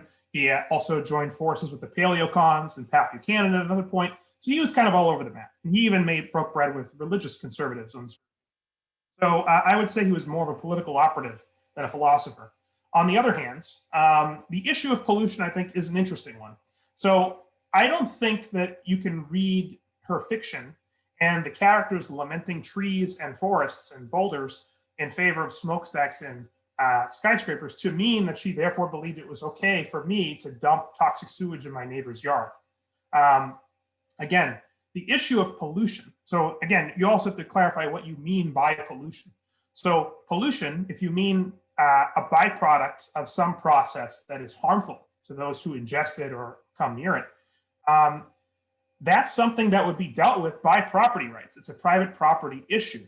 If you live in a town where a company is polluting and ruining your property and causing you physical distress, then that would certainly be an issue for the courts to take up. And there would need to be an issue of property right adjudication there. So Rand was not someone who would deny that the issue of pollution, as far as it goes, means that there can't be some kind of arbitration, or that you don't have rights against people polluting in your area. On the other hand, there is a sense in which some amount of pollution is an inevitable consequence of industrial society. And if your choice was an industrial society with modern manufacturing, medicine, pasteurization, cleanliness standards, the internet, computers, all the things that we know and love, with some amount of emissions, whether that's coal or oil, and things of that sort. And, we chop down trees and we clear land and make room for buildings and the huge population growth of humans. You have all that. The alternative is not you're in a jungle with pristine wilderness, you're living till your 80s, you're drinking crystal clear water, and you're healthy. No, she would say the alternative is basically death, because you are stuck in the wilderness and water is not naturally clean. Food is not naturally clean. It's not readily available. Clothing, shelter are not naturally available to everybody. To have the standard of living we have, to live to the level that we do, and to have a population growth that we do, and to have the society we do, the industrial computer-based society we have, some amount of industrialization is a requirement, and there's no way to avoid that. So she would probably say that some amount of pollution is essentially unavoidable. Now, I would also add that she admired, and there's a little bit of a polemical edge to this, Marty. She did not like and rejected the idea that people would look down on humans as like the scum of the universe. I mean, this was a view that was kind of very common. If you press them, they won't necessarily put it this way. But if you look at someone in the new atheist movement, for example, they would say, well, look at us. We're these apes who learned how to speak a language, and we rolled out of the jungle, and we're just this insignificant flash in the pan. There are many other stars and galaxies out there. We're nothing. Humans are, man plans and God laughs kind of thing. She rejected all that. And so she was a very big proponent, especially in her art, of heroic man, the triumph of the human mind over nature. And so she loved and celebrated factories, technology, innovation, skyscrapers. To her, that represented us climbing out of the jungle and into an advanced industrial society. And the stars, the trees, they're beautiful insofar as they go, but they're metaphysically given. They're not something that required innovation on our part. They're just kind of there. And you can appreciate them for what they are. Like, she wasn't against, for example, going into the a cottage in the woods on vacation and relaxing in the wilderness. Like, she wouldn't think that was bad in some sense, but she would also argue that we are where we are and we've achieved what we've achieved on the basis of our minds. Skyscraper is a monument to the human mind. Stars are not. So I hope that answers that. Well, let me just have one remark with regard to that. I think it was in Rothbard's book where he mentioned that at the dawn of the Industrial Revolution, I think in the 1880s or so in England, he said there was an early court case where a town brought a local factory to court saying, hey, they're polluting our air, we can't breathe. And the judge said, well, provides jobs and that's for a greater good, so screw you. And I think had the judge said, okay, you know what, you guys have to find a clean way to make your factory run with clean energy, I think we'd be living in a much better world. I disagree, because I think when people use the term clean energy, I think it's usually, unfortunately, it's disconnected from reality. What people mean by clean is essentially using energy that has no impact on the environment. And there's a lot of fallacies. I mean, she was an opponent of the environmentalist movement, as am I. I think, and this is just my personal view, I think the environmentalist movement is far more dangerous than even the communist movement. I think if you look at communism, it began in the 1840s with the publication of Marx's book in 1848, I think it was, the Communist Manifesto. We didn't see a communist regime take power until 1917. And then there were a few after that, right? You had China, you had the Soviet Union, you had a few other regimes that propped up. So we're talking about roughly 50, 60 years of incubation between that idea being really prominent with intellectuals and it being put into action. Environmentalism, I would say, is probably going to occur in a similar vein. It's something that really only emerged in the 60s and 70s. And, you had conservation, which existed prior to that. You had like Gifford Pinchot and Teddy Roosevelt, in the early part of the 20th century, who were advocates for conservation. But even conservationists did not hold non-impact on the inanimate environment as a standard of value, which is what the environmentalists hold. So I think taken seriously, it's going to lead to a lot more deaths spread out over a much shorter time than even communism did. But I would say, like I said before, I mean, there is a trade-off when it comes to technology and innovation. I mean, people who are green, it's interesting. They will attack things like plastic bags. They'll say, wow, we're going to ban plastic bags in the grocery stores. Okay. Well, how many times do you check your iPhone? Do you know how much energy is burned by a single data center to power a single cell phone for a single day? Now multiply that by every cell phone across the planet, every device across the planet, every server. It's monumental impact. And yet they just kind of don't even imagine that it's an issue at all. It's very much the phenomenon of taking what's in front of you as the issue and not really thinking in principle what it would mean. What it would mean to have a totally non-impactful energy is to basically have an energy that doesn't provide energy.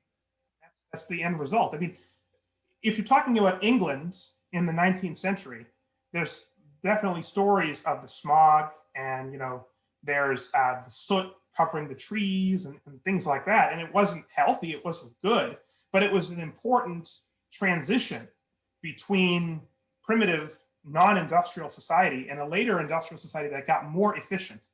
And it didn't get more efficient because of greens. It didn't get more efficient because of environmentalism. It got more efficient because people understood physics better. They understood mechanics and mechatronics better. They had a better understanding.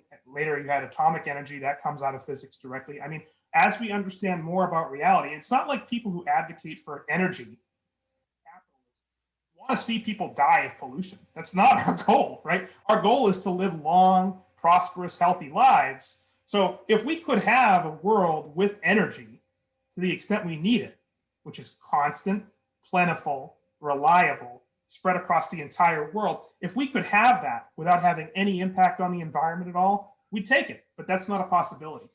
So I think, I mean, I don't want to say any more. I want more questions come out, but that's my view on that. Okay, thanks for that question, Marty. Before we get to Aaron, I just have a follow-up question because I always find the objectivist theory and certain things that affect the environment to be very fascinating. So I know we had talked about if there is any kind of like groundwater contamination coming from factory to a property, and that could be enforced or adjudicated through property rights. What if there is air pollution? Again, air is a common, it's owned by the common good, I guess. It's a common space. There's no private ownership other than if you deal with very narrow exceptions of building air rights. So if there is like air pollution, then how would you enforce that through property ownership? Because it's really hard to trace how much is emitted into our atmosphere. Yeah, I think that's a good question, but unfortunately, it's way beyond my expertise. So let me kind of answer in a way that will cover this question, but other questions that are similar in nature. There are a lot of questions that would come about in a capitalist society that we don't right now have the answer to. I'll give you another example that's even more well played, if you will, on the internet. It's kind of with a lot of sort of free market and libertarian types, and that's the idea of roads, right? They say, well, if you didn't have the government to build the roads, how would we have roads in a free society? And they'd say, well, there'd be too many of them. What if some guy on the street wanted to make his road private and shut off all access and no one can get across town? What if a big investor comes in and, takes over a major highway and then puts all kinds of weird regulations in there? How would we deal with that? I mean, the problem right now is there is no private roads. It's all public owned. And a lot of the scenarios, the what ifs, are based on economic fallacies. So the idea that, for example, it's easy to corner the market for a scarce good. Economics shows that that's not the case. They're either based on economic fallacies or they're based on what you might call bad epistemology. The idea that you're going to have these bad actors and that they're not going to be motivated by self-interest and that they're going to be the dominant players and that everybody else who's rational and wants to live harmoniously with others are going to be drowned out in a sense by these really rotten, irrational people. And there's just really no evidence for that. The story of human society as a whole, if you look at human history, I mean, sure, we've had our share of lunatics and bad actors, but on the whole, most people, when you put them in a situation where it's perceptual especially, will behave rationally, and you have to give people that opportunity. And if at the end of the day they don't, really that's all you have, because at the end of the day, the government, which is the only alternative to a free society that's offered, is also run by people and could just as easily be infected by irrational bad actors. The only difference there is that they have a lot more power and more influence in that situation. So with air, and so that's just a general statement, but as regards to the property rights about the air, one thing I want to direct you to is study the history of, and you're an attorney, Thomas, so you probably know this in some sense. If you look at jurisprudence in America in the 19th century, it's quite different from jurisprudence today with regards to how people adjudicate property disputes. I mean, the classic example that I've read about, and there's an author I'll recommend, by the way, if you're interested in this period of American history, the 19th century, and how they dealt with property rights and that kind of thing. Burton Folsom is a great author on this subject, and he's an economist and a historian. And I'll give you an example. There were cases where you had farmers who had bales of hay and railroads who were trying to expand their influence across the continent. And there were cases where a bale of hay would sometimes catch fire because the train would come down the tracks, sparks would emit from the train tracks and light the bales on fire. So now you've got a conflict. The railroad company wants to run their track. The farmer wants them to stop because they have a farm there. Who decides who's right? And the court would basically follow the principle of first settler. The idea that whoever was there first had prior right to the land, and that they would issue an injunction, injunctive relief, to prevent the other party from inhibiting those rights. So that was a context, like a very common problem that occurred in the Midwest when we were expanding westward, this idea of how do you adjudicate property rights? And that was the principle the courts came up with. Now, 19th century America still had within it a lot of the free market, capitalistic, founding fathers approach to individual rights and settling disputes. That was largely abandoned in the 20th century. So we never really got around, the courts never got around to pursuing the issue of how would one establish rational property rights in the air. I'm not saying it's impossible. And there are very clear cases where, for example, if I'm polluting air in China, I don't see how people in South America have a claim on that because the air is not the same air. There's clearly a big geographic distance there. The question then becomes, well, how far of a net do you cast, and who qualifies and who doesn't? And these are all questions of implementation. They would have to be established in a court of law, and they would have to be objective and understood at the beginning, so everyone could play by those rules objectively and rationally.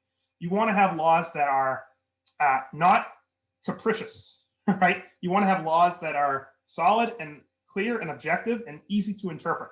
And I think that would be if I were to write a rubric for how to write effective property rights with regards to air pollution, that would have to be investigated and studied by scholars of law. That's an issue for legal philosophy. It wouldn't be an issue for somebody like me to answer right now.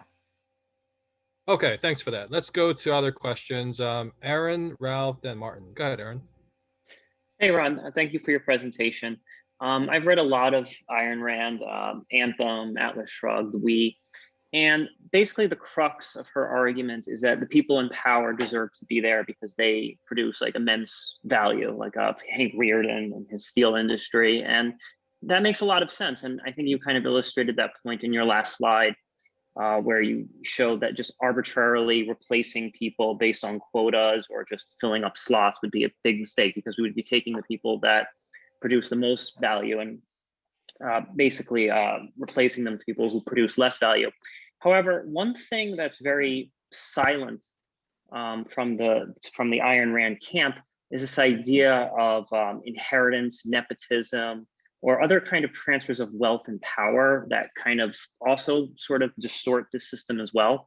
So I feel like to fully realize Ayn Rand's vision, I think there would have to also be like a certain disintegration of the family unit. I think that every parent would have to treat their child as a rugged individual.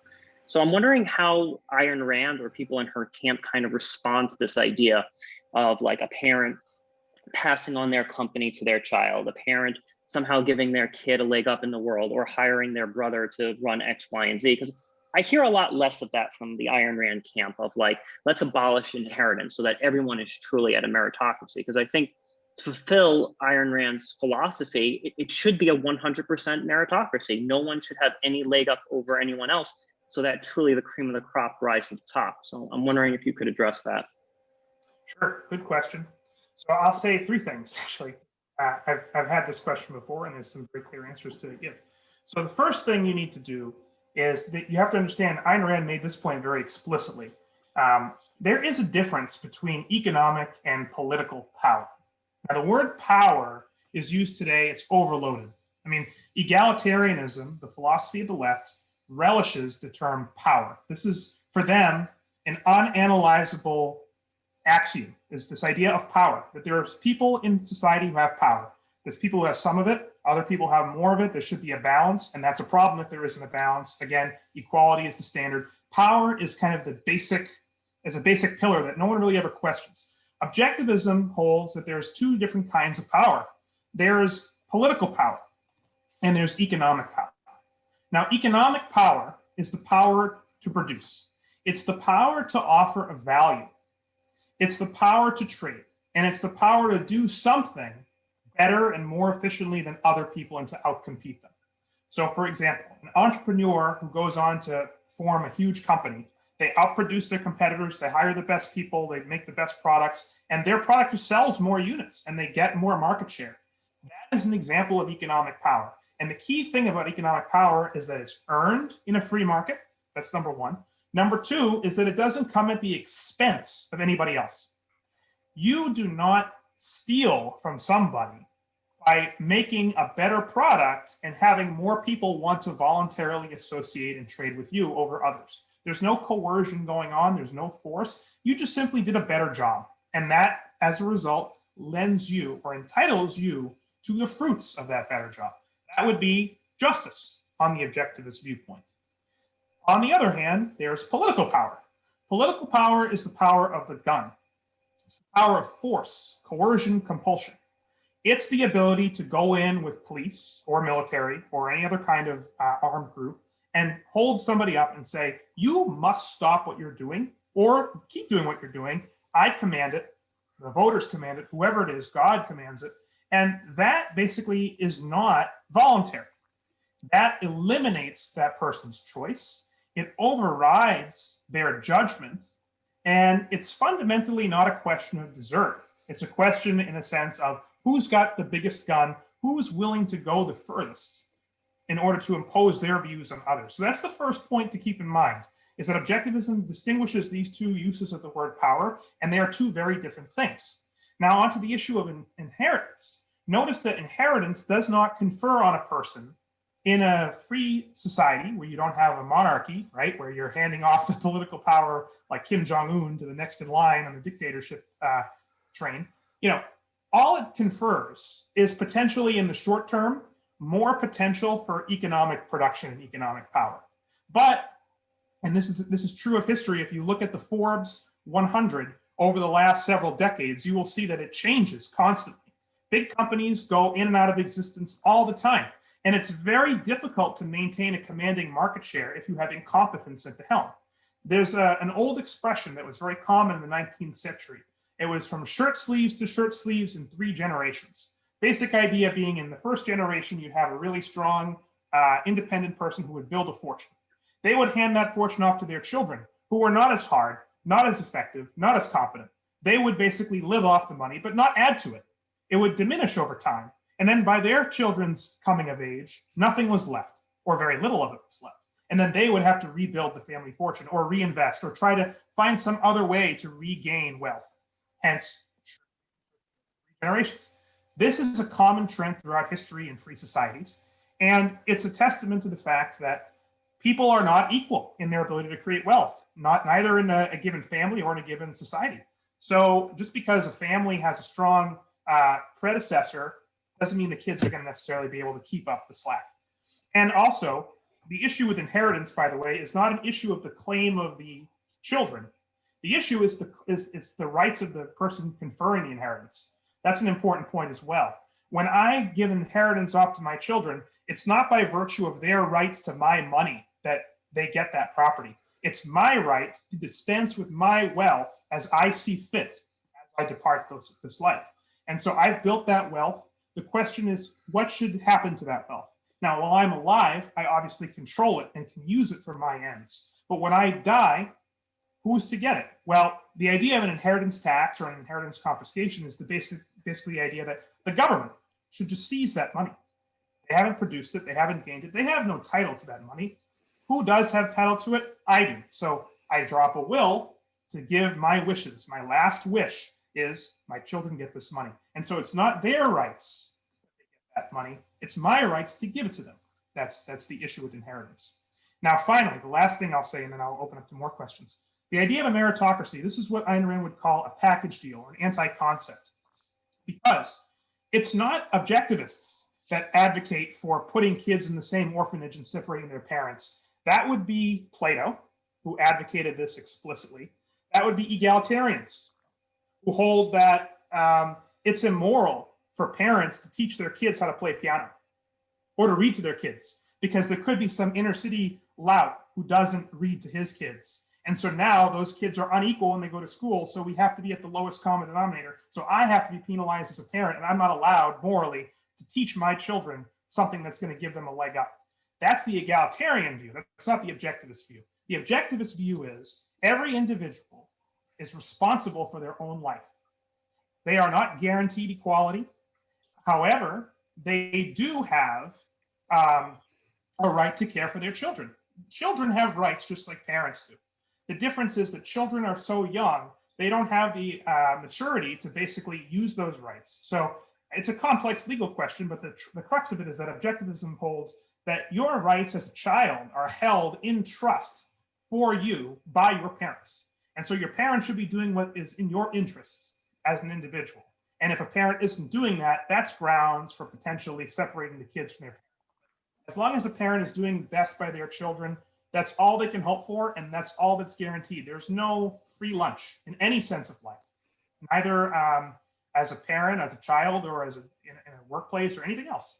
So yeah, I just want to say that. I think the idea of a meritocracy, I mean, there's no guarantee of equality. Life is unequal. And you know, what's interesting is objectivism holds that the only sense of equality that is valid is equality before the law. So what is that? That is basically equality before man-made institutions. In other words, you should be treated by the law equally across the entire society. Everyone has equal rights. What egalitarianism holds is that we should use man-made institutions to guarantee you equality before nature.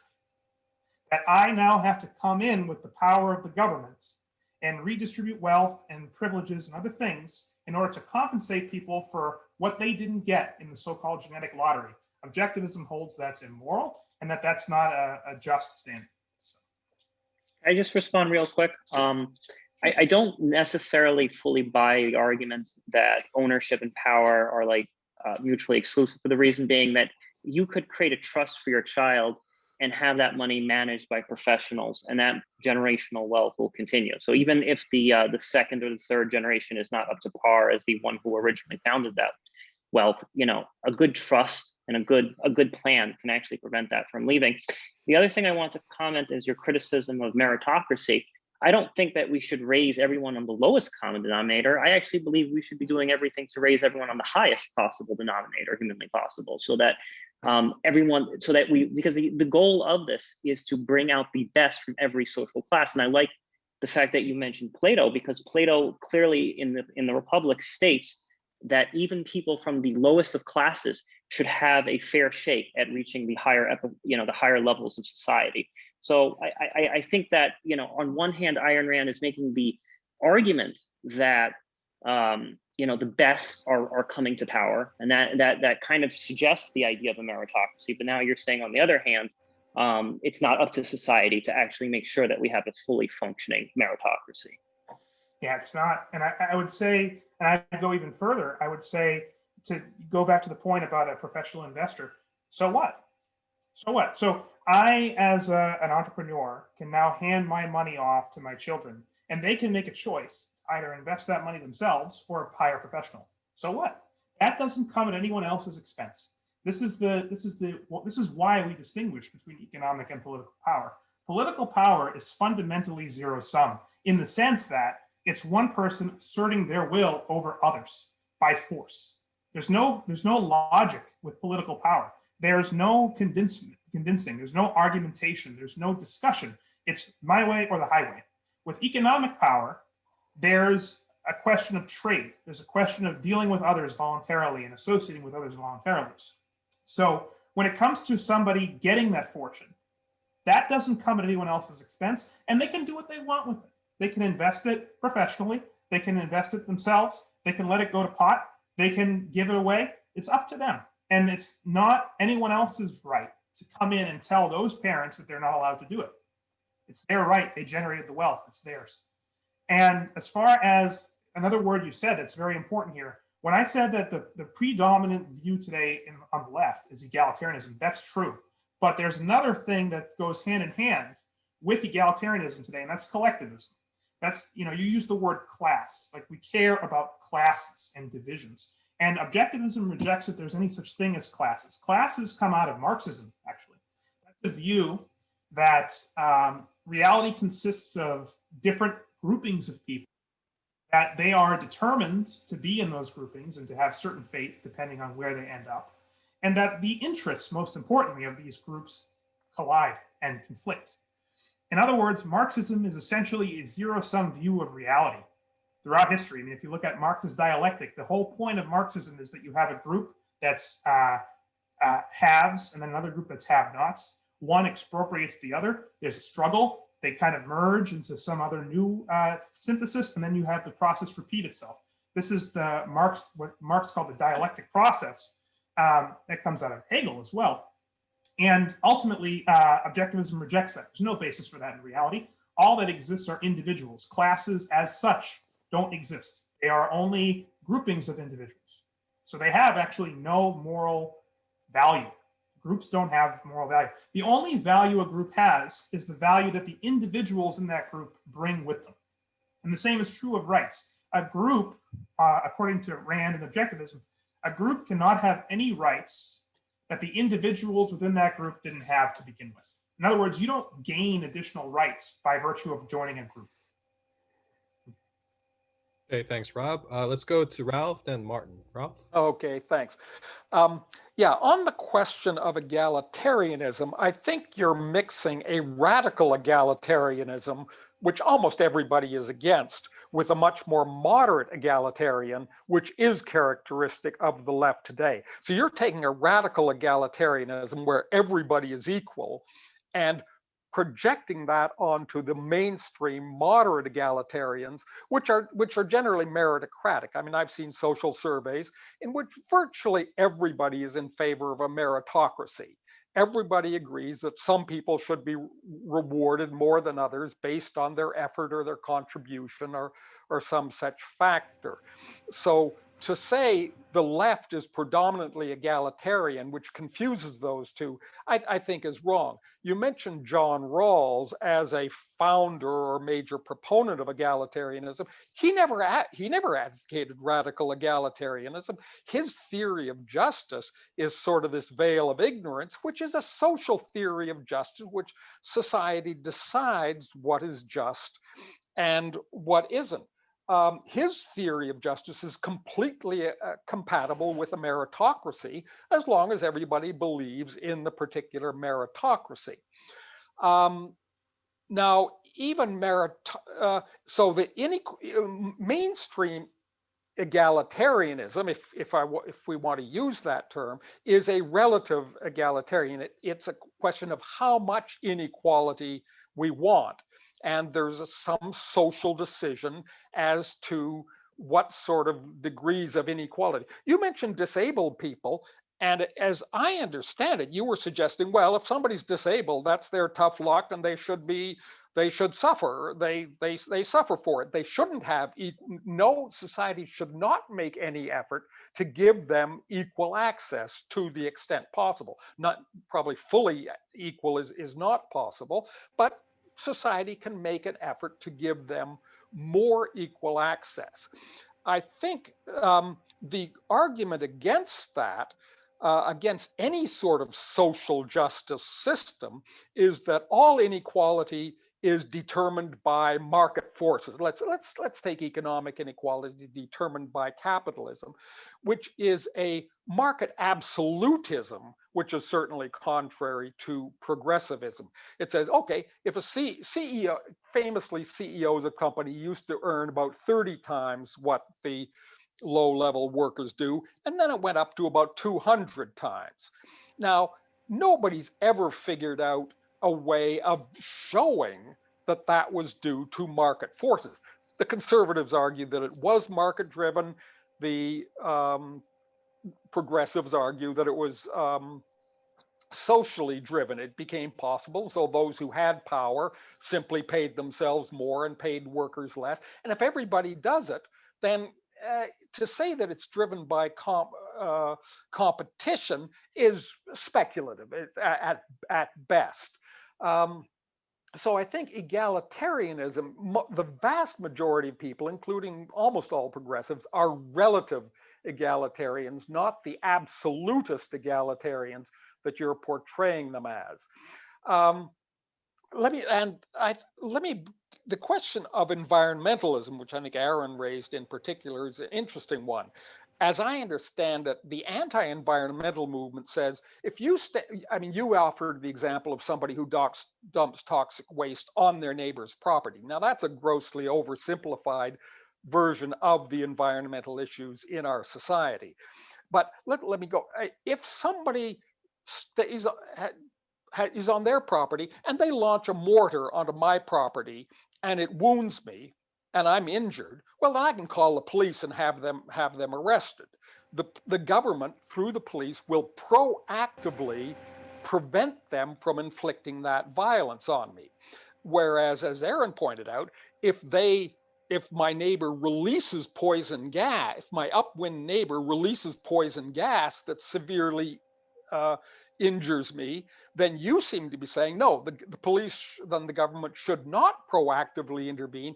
It's up to me to launch a lawsuit, go to court, prove them guilty, and then I can claim damages. Now, as many of the corporate toxic releases have shown, it costs at least if I want to sue General Electric for dumping PCBs into the Hudson River that affect my drinking water and have caused me damage, and let's just accept for the moment that that sort of something of that sort happens, then it's going to cost me at least $1 million to sue GE. They have all their corporate lawyers. They can tie this up in knots. They can say, how do you prove that this is what affected? Okay, you got stomach cancer. You can't prove that it was due to the PCBs that we dumped it. And maybe probably other people dumped in PCBs. Is your damage due to my PCBs or somebody else's PCBs? Or is it somebody else's polyphthalates or mine? To bring environmental pollution is sufficiently diverse that it's almost impossible to really conduct it's possible, but it's extremely difficult, and almost no individual can really launch an effective lawsuit against a corporate polluter. So basically I'd say if the police is to protect us against violence against us, and they do it proactively, not through court suits, then I think the argument in favor of proactive policing of environmental toxins is quite correct. Now, you're quite correct that you can't do this pristinely, and that's part of mainstream environmentalism. The idea that nobody is allowed to produce any sort of environmental toxics is a fallacy of the anti-environmentalists. That's not what environmentalists is about. Environmentalism is releasing serious quantities of seriously toxic pollutants. I mean, there's a whole range of it, but I think the idea. Okay, that's enough for now. Thanks. Yeah, so I mean, there wasn't really a question there. Thanks for your comments, Ralph. I guess there's a lot there, and I don't want to, I feel like I've already made my points about environmentalism. We can talk about that different venue. One thing I will say, though, that I didn't necessarily address, and I think it's a valid point to raise, is the issue of radical egalitarianism versus so-called moderate egalitarianism. And I would say this: if we were having this talk in 2012, or 2008 even, I would agree with you. But I think that the needle has moved significantly to the left on this issue. I think the position that you're referring to, what I would call pragmatism on the left. So pragmatism is another very influential school of philosophy in the United States. It's an American school of philosophy that was founded by William James and Charles Peirce. Its basic idea or tenet is practicality over all else, the idea that an idea is true if it works, and there's no guarantee that an idea will work tomorrow if it works today. And there's no guarantee an idea will work today if it worked yesterday. So we can't really learn from experience in a sense. We have to wait and see. We have to try, and it's all trial and error. And there's no principles. Essentially, it's principled unprincipledness, or it's dispensing with principles on principle, if you follow the grammar of that construction. And that is still alive on both the left and the right in the United States. But it's been on the defensive for years, and I would say that the radical egalitarians are getting more and more of their lion's share of the spotlight. I would say the emergence of the theory of white privilege, for example, the attack on the race-based egalitarianism we see, the obsession with income inequality as a defining issue. I mean, these are things that the pragmatist wing of the left dismissed as not real problems. Or if they were real problems, then they would be solvable under a Marxist solution or under a mixed economy solution. What we're seeing now are the radical egalitarians calling out the failures of the mixed economy to realize their agenda. And here's the nail in the coffin, I think, for the pragmatists on the left, and why I think the radical left is winning on the left. And it's because they agree on morality. So the pragmatists endorse altruism the same way the radical egalitarians endorse it. Agree on the moral goal.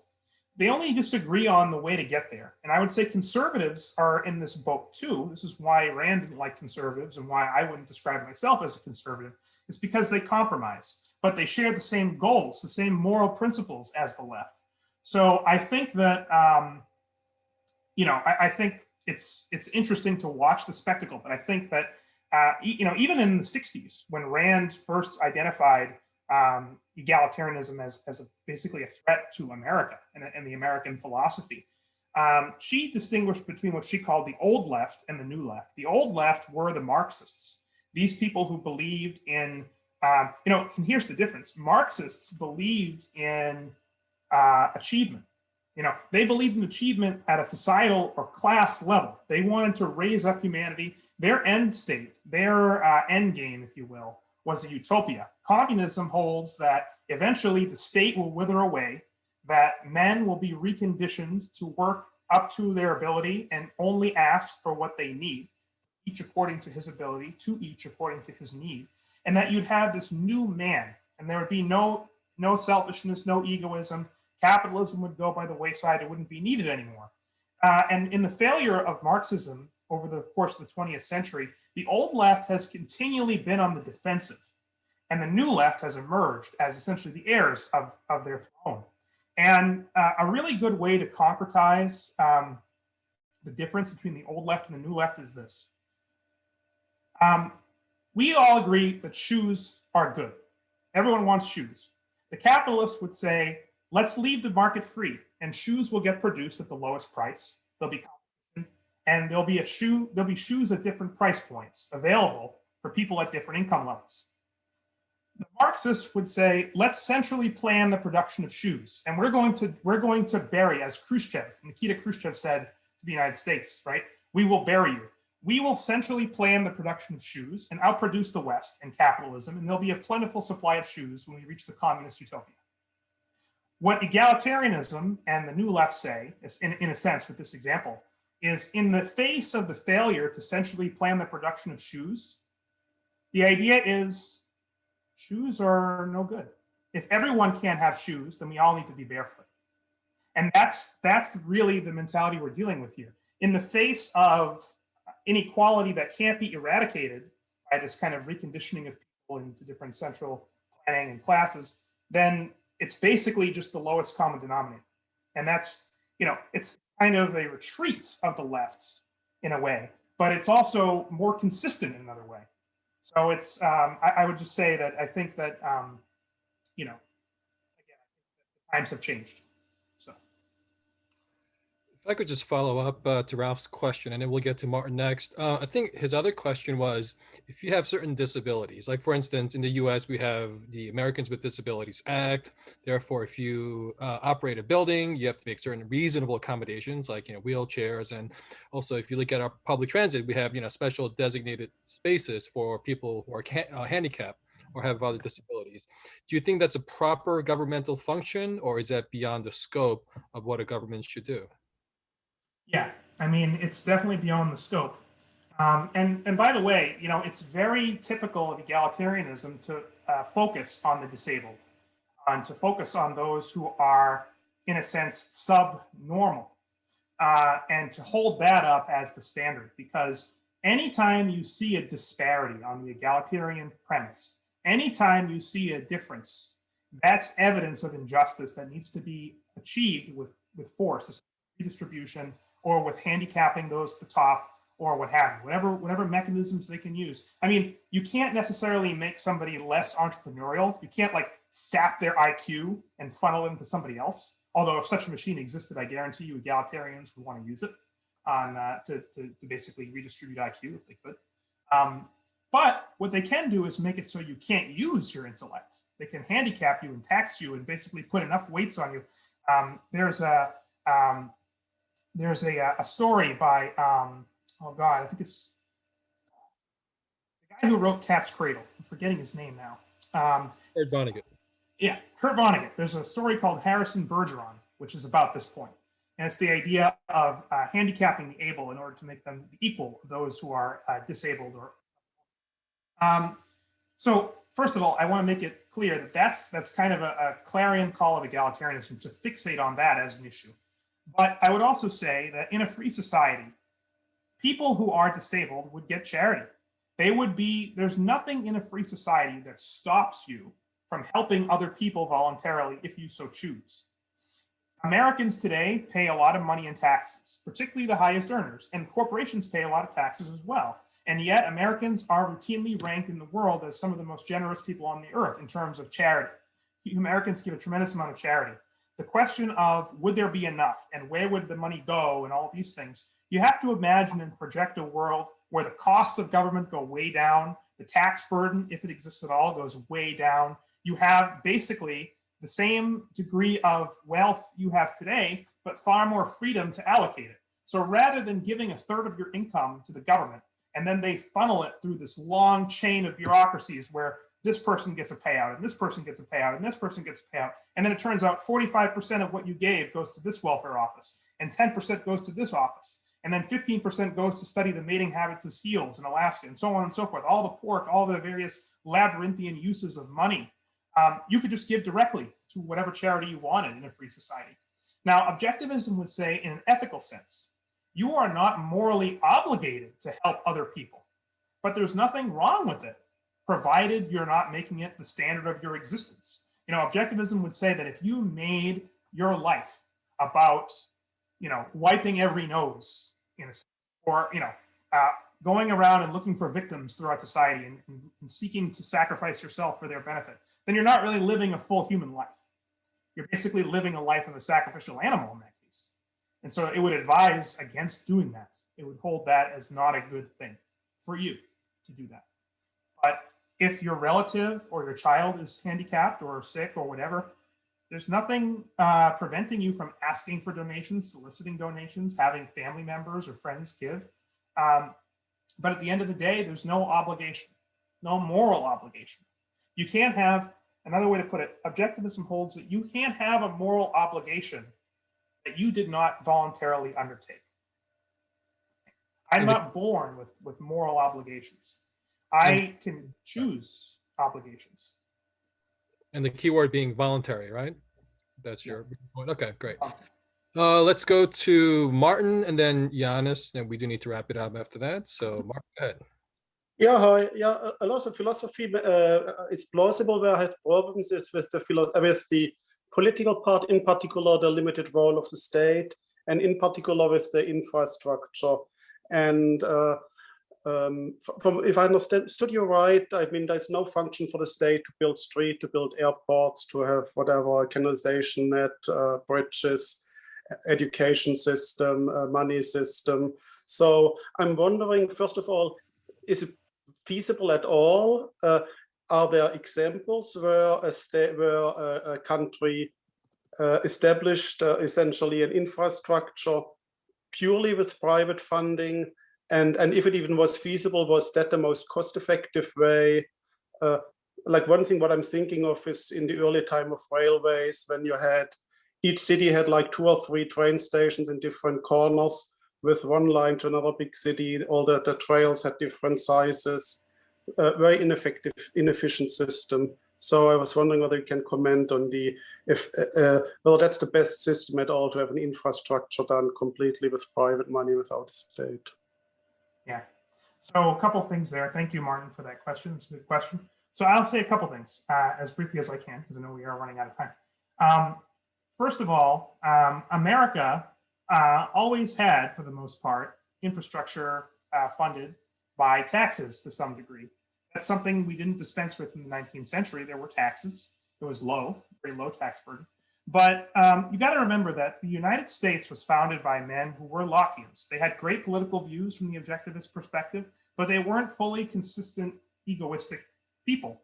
They still had, many of them were Christian. They held on to altruist morality through Christianity. And even those who were not explicitly Christians, like Jefferson, for example, who was quite hostile to the miracles of Jesus and made his own Bible, the Jefferson Bible.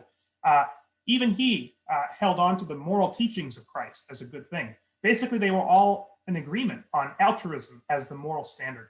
So you didn't have an egoistic foundation for the United States from the beginning. And that was a problem that I think manifests itself today. So to answer your question, I would say the best examples of capitalist societies, or most closely approximating a capitalist model, would be the United States in the 19th century, albeit with its flaws. And I would probably say Hong Kong at the turn of the century, when it was still controlled by the British. There have been other examples in some contexts where they get closer to capitalism, But you're right, there aren't that many examples where you have a truly free society.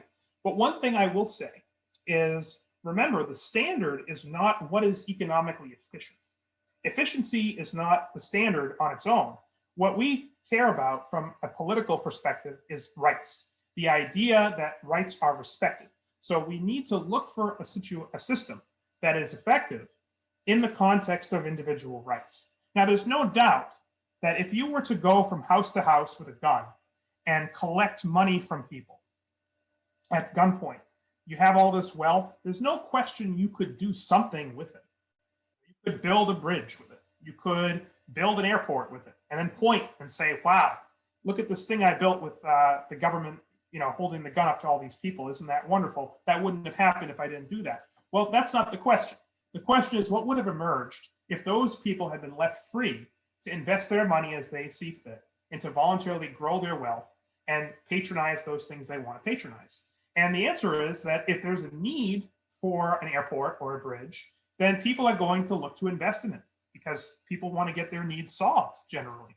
So I don't think that there's a conflict here. I don't think that you need to say there's a distinction between having a government and you're using force and that's efficient, and there's no government and so it's inefficient. I think there's going to be a lot of voluntary collaboration. There doesn't need to be a government to have voluntary collaboration economically. And as far as like the idea that if you left it to the free market, it would be inefficient, I don't believe that. I mean, I think there are lots of cases that are cases where you have private systems that come up and they manage. I mean, the competitors work out arrangements between the two of them or the three or more of them. It doesn't mean that just because there's no government holding a gun over everyone's head, it's not going to be orderly. I think that that's fallacious.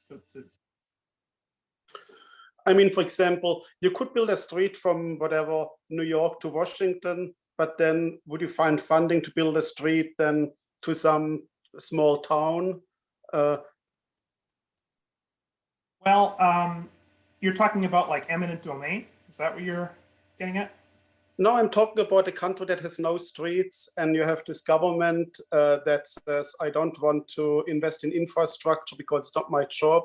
The private citizens should form companies that build streets where they fit streets, where streets are profitable, and in areas where streets are not profitable, they won't build streets.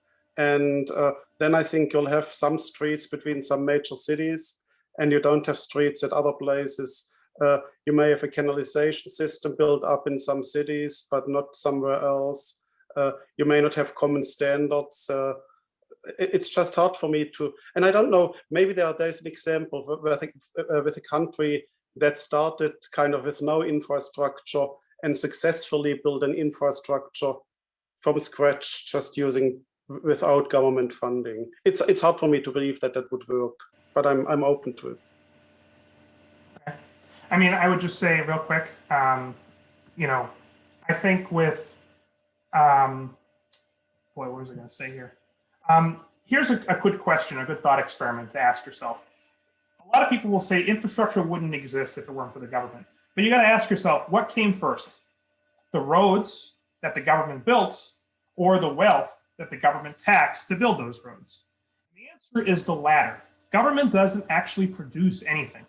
When a government produces something, in quotes here, what they're doing is they're levying taxes on wealth that's already been generated in the private economy. They take that money and they reallocate it in a way that allows them to produce the road or the bridge or what have you. The fact is that the government in that context is parasitic on the private economy. And it's not that you wouldn't have commerce without the roads. It's that the commerce that exists before the roads makes the roads possible, which then gives rise to more commerce. Okay, thanks, Rob. And final question from Yanis. Go ahead, Yanis. Yes, a great discussion. Unfortunately, just a couple of points in terms of bullet points, because we cannot elaborate that much. Number one, freedom of association means the right to say yes and the right to say no to a transaction. And unfortunately, the latter is being marginalized, and it's the most important to have free markets. So when you have government mandate in a transaction, that's not a free market anymore. So second point again goes on to what the nature of government is. Government is a private corporation. It's a group of individuals with almost unlimited power of monopoly. And that's why governments are bad. Not because government is government. Because actually, for the same reason that, for example, leftist people don't like corporations which become too strong, but they seem to favor another private corporation, which is what government is. Corollary to that, if it wasn't for government coercing a transaction and actually giving money, protecting the rights of the powerful, inequality wouldn't be that exacerbated. So government is the reason we have such big inequality and growing inequality. And of course, the rich and powerful, they know how to corrupt and co-opt the government to their favor, undercutting the weaker. One point I would disagree on the last point with government taxing. That's not entirely true. The most powerful power of government is to print money, and that's actually where the big loot happens. Because, for example, when the people run out, let's say we play the economic game, and one of us gets all the money. He's the most successful, the most intelligent, right? All of us, we run out of money. Then the game stops. What is the guy going to do with all the money? Nothing. He needs to redistribute it. Himself, he would redistribute it, right? However, what does he do? After he bled everybody else from money, he goes to the government and says, oh, can you put more money into these people's pockets so I can get more? So you see, money printing is way more distortionary, if I can use that word, than taxation. Okay, because and the other evil side of taxation is that the taxes that are milked from the productive classes again go to the services that the powerful are making government pay them to provide. So you see, it's a kind of like a vicious double and triple whammy that goes on, and the root of the evil is government. Okay, thank you, Yannis. Do you want to comment on that? Yeah, I'll comment just briefly. Thanks for your comments. So your last point, I agree with, actually. I think that a lot of economists, free market economists, consider inflation is functionally the equivalent of a tax, because what you've done is by printing more money, you've devalued the existing money in circulation. And the people who spend, so here's what happens with, like, say, when the Fed or when they print money, who gets the money that they print? Typically, it's financial institutions. The prices in the market have not reacted to the doubling or the tripling or whatever your multiplier of money in the economy is. They haven't responded to that change yet. So when those people get that cash influx, it's basically free money. Over time, as the amount of money in the economy circulates, the prices change. And so the value of goods changes. And so the people downstream of those initial receivers of the money don't get the full benefit of the printed money. So in a way, it's like a taxation on the people who are saving. It's a taxation on savings, is what it really amounts to. So I would agree with that. That's an economic point, but I think it's good to know. Like, for example, I always criticize, whenever I hear Republicans talking about lowering taxes, I say, that's not the issue. What you need to do is cut spending hugely. I mean, the spending is really what's killing us. Cutting taxes is not going to do a damn thing if you're just going to allow them to keep spending and spending and spending and print more money, because it's essentially the same as raising taxes. So that's a valid point, and I think that's well taken. On the first point, I would disagree. I mean, I was an anarcho-capitalist for a few years, so I'm familiar with this position.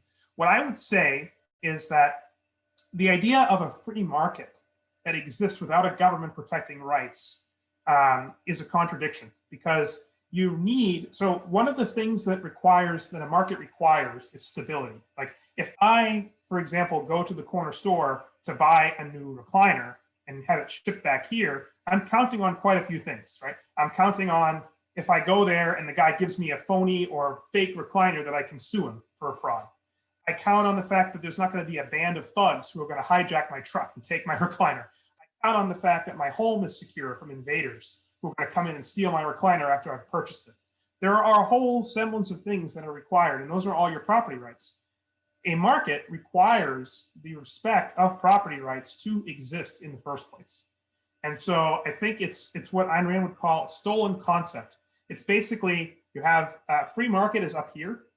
It depends on earlier concepts, namely property rights. So if you put this as the first thing and say that I can have this to start, and then this can give rise to this, you're reversing the hierarchy of dependence, and you're asking something to come out of one of its products, if that makes sense. So I mean, we could speak more about that another time, but that's what I would say about that. So it's more about the rules of the game that should be respected. We're almost out of time, but I do want to ask just several questions. These are just kind of like yes, no type of responses. And again, these are not like gotcha questions, but I just want to see how an objectivist theory would play out or applied in real life. So it's more of a kind of, like a thought experiment that we could kind of run through to see how it would work out. So for instance, and under the objectivist theory, all controlled dangerous substances, aka drugs, should be legalized, right? Yeah. Okay. And some of these questions are a bit more nuanced, where it requires more, like a detailed explanation. We could skip over it and talk about it next time. What about legalizing prostitution? Yep, that would be legal as well. Okay. This notion of someone who is of the 18 years of age is considered to be an adult in Western world. Should that be lowered, or is that the right age? That's an interesting one. I would say that's optional. I mean, objectivism holds, there's things that are true and there's things that are false, and then there are things that are optional in this. You have like a standard, like a government standard, for example, in contract law, how old is old enough for a human being to be aware that they have property rights and that they can understand the consequences of their actions. Some human beings, they are immature and they need to be 20. Others are precocious, they are 15, they can handle it. But there needs to be some standard that the law recognizes. So I'd say optional. The institution of marriage, should government stay out of it? So I would say it depends. I would say if your government has property right recognition and you're trying to basically use marriage as a contract to say that we are basically interlocked from a property rights perspective, that what's hers is mine, what's mine is hers, in a sense, that the law should recognize me as like her next of kin and vice versa. If something happens to her, I have legal authority. Like if she becomes in an accident and I have to make a decision whether to pull the plug or not, I'm her husband. Those are all issues where I think the government would need to recognize some kind of union between those people. And I don't think it necessarily needs to be, heterosexual or whatever. It's got to be some kind of a covenant, you would say, between those individuals. But if you're talking about marriage as a religious or cultural practice of as some religions believe, that it's essentially a union before God, I mean, the government should have no say in that whatsoever. I mean, that's entirely up to the religious leaders and the tradition that those people are following. If they're Hindus, then they would have a Hindu wedding, and there would be nothing the government should say about it. Same with a Christian wedding, a Muslim wedding, etc. Secular wedding, that's up to them. So theoretically, if someone wants to have multiple spouses, and if there's covenants to protect each spouse's interests and protect rights of property, etc., do you think it'll be acceptable to have multiple spouses as long as there are certain covenants and protections of those interests? I don't know. I don't know about that. I mean, I would say one of the things about humans is I think that, at least in our culture, we have this tendency to monogamy, and a lot of the thrust of marriage is that it's essentially a monogamous transaction. It's like one person with another person. If you had multiple people, would you call those marriages? I mean, in a sense, if it's just private property changes, then why not just open up a business or a limited liability corporation and call it a day? Like, why does it have to be a marriage? I would say that when you're talking about a marriage, typically it's more personal, more intimate than just property rights. It's certainly a part of it, like I was mentioning earlier about next of kin and that kind of thing. But like I said, there's kind of, who makes the decision for this person if they're incapacitated? Who has a say in this in their children's future if this person no longer exists? Who's to care? These are all, I think, more intimate, more personal, and I think that it loses force the more people get involved in it. Okay. Abortion. is there a position on abortion? Yeah. Oh, yeah. So objectivism, I would say Ayn Rand was pro-choice in the sense that she was for abortion, but she held it as an interesting argument that I have not heard anyone else make. She didn't hold that, unborn fetuses or whatever are just like insignificant things like warts and you can just remove them. What she argued is that rights accrue in a certain context, and a fetus doesn't have rights. It's not actually a full-fledged human being. What it is a potential human being. And you cannot confuse a potential with an actual. Just like an acorn is not an oak tree. An acorn, if left to its devices, will become an oak tree, but it's not yet an oak tree. There is a point at which it becomes an oak tree, and then it requires the status of oak tree, and it has all the rights and permissions therein. So at some point, the child becomes a human being and it has rights. But prior to that, it's not a human, and so it doesn't have rights. So it's entirely up to the mother if she wants to terminate the pregnancy. Now, I would say, I don't know her exact view as to when the line was that you would draw. I mean, for example, Leonard Peikoff, who is one of her students, he believed that essentially it was the point of viability. Once the fetus becomes fully viable on its own, then it's entitled to having rights. I don't think she made that remark, but for example, there's a certain spectrum where reasonable people can agree. And like, for example, I think most people would agree that, at one day, it's not a human. It's like a collection of cells. 5 minutes before it comes out of the birth canal, it could have been 6 minutes probably. And there was probably some earlier point where you probably shouldn't have had the abortion. So I would say that she held that it's not immoral, for example, to get an abortion. Yeah, the next two questions are related to COVID. One is, should there be any government standards or any involvement in the vaccine development and distribution process? That's the first question. Second question is, what about a mask mandate by the government? No, on both counts. The mask thing, you could probably make a case, and objectivists could probably make a case that on in government buildings, like for example, courtrooms or stations, if the government wants to have a policy where people have to enter with a mask, that's kind of their business. But on private property, absolutely not. No, man. Okay.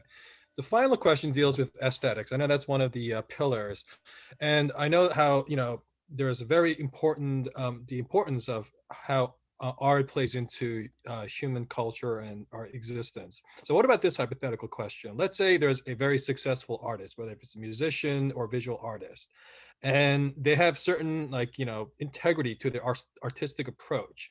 But if that artist decided to then go mainstream and do mass production of their music or visual arts so that they could be more commercially successful, how would you explain that from an objectivist standpoint? Because there's two things going on, right? Artistic integrity and also wanting to be very commercially successful to exercise your right as a capitalist. Yeah. So we didn't really talk too much about objectivist aesthetics, but I'll give a brief sentence just to say what she, what her view of art was, right? She believed that art was the full sentence, and I'll see if I can quote this from memory. It's what she called a selective recreation of reality according to an artist's metaphysical value judgments. Now, that's a huge mouthful. What does that mean? Let me just unpack that really briefly. Basically, an artist has certain things in life that they focus on and want to make the subject of their painting and their art. If you're talking about just painting, it could be any kind of art, but like say sculpture, music, literature, etc. There's a subject to it. And there's certain things they include and there's certain things they exclude. And what art does is it allows the artist to create a concrete representation of what they think really matters in life. So I'll give you a couple of just examples. Let's say you had a picture of a beautiful woman, okay, at a party. Your portrait was a beautiful woman and she was perfectly formed in the sense that she had a really sumptuous body, nice clothes, nice hair, she looked clean and happy, and it was a festive environment, and you see this wonderful picture of a lady dancing at a party. Now, what the artist is saying, the artist is not denying, right, that people get sick, that people die, that people are poor, that not everybody is always in the mood to have a party. The artist acknowledges all that rationally. But what the artist is saying is, my view of reality is that this is what reality is really like. This is what life is all about, in a sense. It's enjoyment, success, fun, frivolity, celebration. Now, if you take that same, what they've done is they've omitted all the unpleasant things and left with that really pristine image.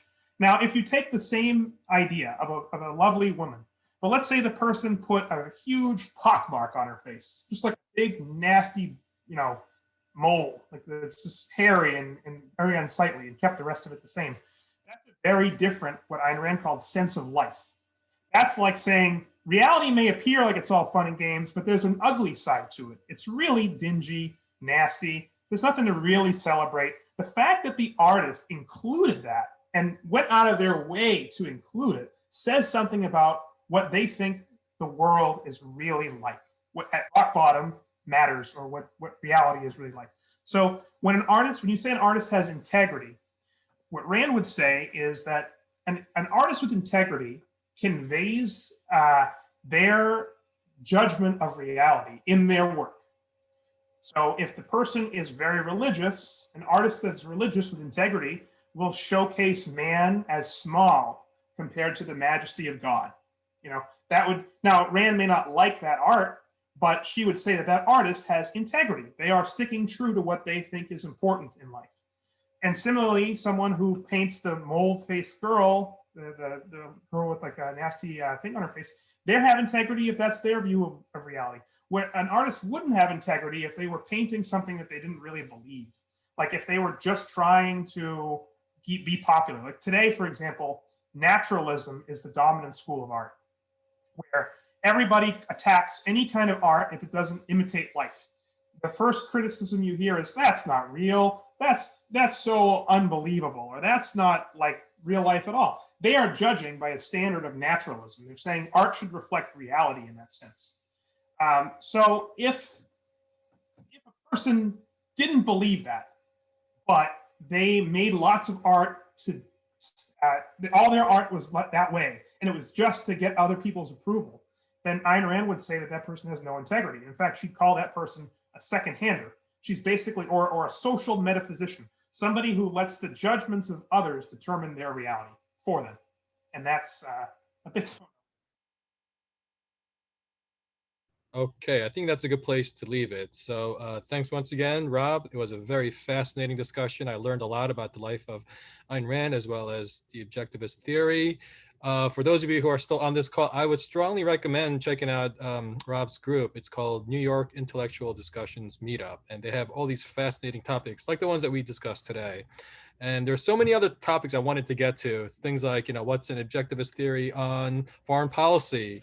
What about, campaign contributions, those kinds of things, but we're just simply out of time. Perhaps we could have another sequel to what we had talked about today. So thanks once again, Rob.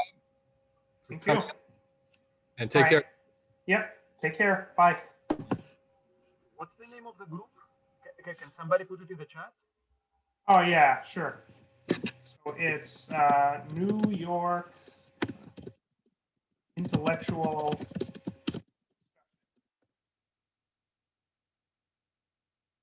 That's, if you go to Meetup and search that title, you should find it.